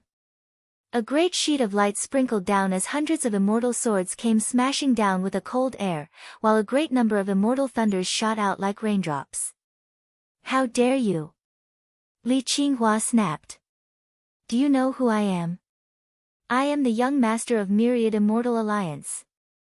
The attacking immortals froze, and their immortal swords flew back to them, while the thunders were forcibly deflected and smashed heavily into a distant hill. The immortal thunders exploded, and dozens of hills vanished amidst the blinding light. An immortal official with the highest status snapped, "Are you really the young master of Myriad Immortal Alliance? If that's the case, it's a misunderstanding." Li Qinghua snorted coldly. With a wave of his hand, he led the dozens of heaven immortals around him and chased after Princess Xianglu. But, shadows flashed in front of him, and in the next moment, dozens of heavily armored Deyu generals appeared in front of Li Qinghua. Their bodies were shrouded in white and gray light screens. Apparently, they had crushed their bone talismans and were ready to fight. A golden-armored general stood in front of Li Qinghua with a pair of machetes in his hands, looked him up and down, and said with a sneer, "The young master of the Myriad Immortal Alliance? Well, I was just worried about not being able to find you. Hey, be tactful and come with us. There are a lot of things that we need to explain to your union of 10,000 immortals." A murderous look flashed across Li Qinghua's face as he pointed at the golden-armored general and bellowed, "How dare you? Do you know who I am?" The golden-armored general sneered and said, "Isn't it just the young master of the Union of 10,000 Immortals? Don't you know that 30% of the wanted documents issued by DU over the years are related to your Union of 10,000 Immortals? I was worried that I couldn't find the high-level members of your Union of 10,000 Immortals, and now you've come to me. Ha!" With a loud roar, the tens of thousands of DU soldiers who had rushed to the registration office from all directions and surrounded it burst into furious roars at the same time. Blades and spears stood as tall as trees in a forest, and their breaths rumbled like thunder. Hundreds of oracles were hovering above a killing formation that looked like a crab, constantly crushing bone talismans to enchant the soldiers with various defensive talismans. Under the control of hundreds of soldiers, dozens of giant crossbows had been drawn, and magic-breaking arrows, each as thick as an arm and more than 10 feet long and made of special alloys, were ready to be fired. The arrows had locked onto Li Qinghua and the immortals of Myriad Immortal Alliance, and the murderous intent emanating from them made the weakest immortals shudder. Instinctively, they sensed that death was right in front of them. An army of 10,000 soldiers was more than enough to trap and kill lower-grade gold immortals. Among the heaven immortals around Li Qinghua, the strongest was only a 17th-tier heaven immortal. How could they have the courage to fight against the army of 10,000 soldiers from Diu dynasty? A few old immortals who followed closely behind Li Qinghua cried out in a low voice, "Young lord, leave now." Li Qinghua was taken aback. He gave a deep look at the heavily armored general in front of him, then suddenly sneered and said, "Good. You are as brave as ants. I'll remember you. Don't let me run into you in the future." With a strange laugh, a green shuttle-shaped immortal artifact suddenly shot out of the top of Li Qinghua's head. With a sway of the wind, it transformed into a flying ship that was more than 100 feet long. Li Qinghua and the dozens of immortals around him were sucked into the ship. A beam of green light shot out of the ship and vanished in the blink of an eye. How could the generals of Diyu allow Li Qinghua to escape so easily? Dozens of dragon-shaped flying ships flew out of the immortal pass set up by Diyu officials on the east side, and the soldiers were about to board the ships to chase after Li Qinghua and his companions. But, the immortal officials sent by the celestial court suddenly descended from Chi-Chi, and a few of them stopped the golden-armored general. A faint fluctuation of immortal energy locked down the surrounding void, causing the movements of the human soldiers to come to an abrupt halt. They were flying at the speed of a snail, so there was no way they could board the flying ships. With the interference of these immortal officials, it was impossible for the soldiers of Diyu's immortal pass to chase after Li Qinghua and his companions. The golden-armored general flew into a rage. He pointed a finger at the immortal officials and snapped, "What are you doing?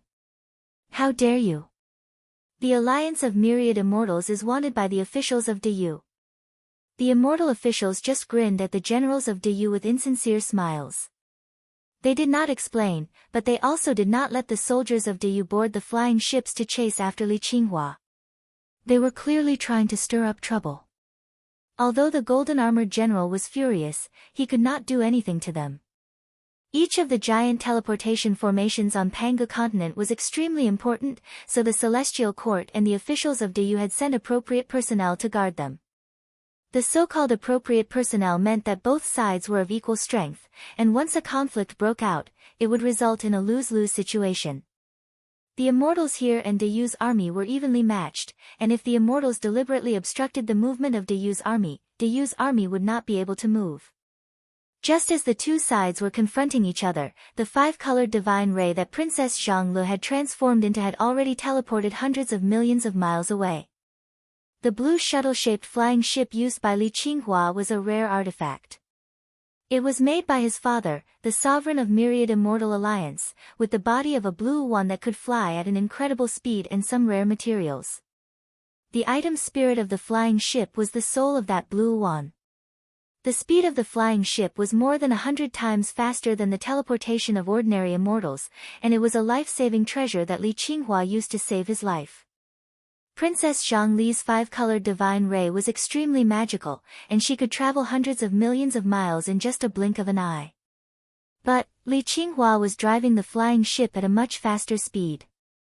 Moreover, Princess Zhangli had to protect Catfish and the others with her own magic power, while there were dozens of immortals in Li Qinghua's flying ship, who could take turns to inject magic power into the ship to drive it forward. As a result, in just 6 hours, Li Qinghua's flying ship was less than 100 miles behind Princess Zhangli. Princess Zhangli frowned as she stared at the green beam that was chasing after her from a distance. The natural energy was constantly pouring into her body to replenish the magic power she had consumed in her rapid escape. But, after all, her strength was limited, and Princess Zhangli's cultivation base was not as strong as that of the few old immortals around Li Qinghua. As a result, Princess Zhangli's speed was getting slower and slower, while the flying ship was getting faster and faster. A cold gleam flashed in Princess Zhangli's eyes as she waved her hand casually. Suddenly, a dark cloud, about 100 miles in circumference, appeared out of nowhere in the void behind her. Lightning flashed vaguely, and the rumbling of thunder shook the earth. Dozens of mountains on the ground were on the verge of collapse, and some huge rocks were even thrown up into the air like a retrograde meteor shower. The flying ship plunged headlong into the area covered by the dark cloud. With a thought, Princess Zhangli recited a few incantations, and the dark cloud suddenly turned into a flaming cloud. Like a broken dam, the crimson heavenly flame poured down from the sky like a boundless sea of fire. Countless red lightning bolts that were as thick as water tanks came crashing down from the sea of flames. They struck the flying boat heavily as if they were living creatures with intelligence. The dark cloud rolled and enveloped the flying ship. The temperature of the heavenly flame was extremely high, and the dozens of mountains on the ground had been gradually melted by the heat, with a large amount of lava flowing down them. All the rivers and lakes had dried up, and the area within 100 miles had turned into a lava hell. The temperature around the flying ship was rising rapidly, and the originally green flying ship was now glowing with a faint red light. The thunderbolts slammed into the flying ship, producing a deafening explosion that cracked the ground. Every thunderbolt shattered the flying ship, causing it to sway and sway in midair. Loud cries of alarm could be heard coming from inside the ship. Li Qinghua and the others had never dreamed that Princess Zhangli could have such a mysterious divine ability or magic. The immortals in the flying ship were shocked to find that when the flying ship broke into the flaming cloud, they had lost contact with the natural energy of the outside world, and it was much more difficult for them to fight back with immortal magic. Princess Zhangli's innate divine ability, the five-colored divine light, had imprisoned the natural energy in that space, depriving the immortals in the flying ship of their ability to use the energy. If it were an ordinary cultivator, they would not be able to cast any magic in the area covered by the flaming cloud. But, Li Qinghua had a few veteran heaven immortals with him, and they had accumulated an astonishing amount of immortal energy in their bodies. Unable to mobilize the natural energy of the outside world, these heaven immortals could only use the immortal energy in their bodies and cast powerful immortal magic. A beam of white light shot out of the flying ship, and amidst it, an ancient-looking axe condensed purely from immortal energy gradually emerged. Gradually, fist-sized, colorful thunderbolts began to emerge around the axe. When the number of these tiny thunderbolts reached 360, a light cry was heard coming from the flying ship. Abruptly, the axe thrust towards Princess Zhangli's back, leaving behind a bright gleam. Accompanied by ear-splitting whistling noises, the 360 thunderbolts smashed down towards Princess Zhangli and her company like raindrops. With a backhand gesture, Princess Zhangli thrust her palm out and cried out fiercely, "Break!" As her cry rang out, a space about 10 feet in circumference behind her suddenly collapsed and shattered, sending countless dark fragments scattering in all directions. The axe flew right into the shattered space and disappeared without a trace. The collapsed space healed in an instant, and the 360 thunderbolts slammed violently into the five-colored divine light that protected Princess Zhangli. The sound of explosions kept ringing out, and each time a thunderbolt exploded, it made Princess Zhangli's divine light tremble. Every time a thunderbolt exploded, it threw Princess Zhangli and her company hundreds of miles away. By the time the 360 thunderbolts exploded one after another, Princess Zhangli's protective divine light had become fragmented and was about to disappear completely. Blood trickled down from the corner of Princess Zhangli's mouth, and her body was limp. She no longer had the strength to flee. The flying ship sped over and was about to block the path of Princess Zhang and her company. At that very moment, Gold Horn and Silver Horn roared furiously at the same time.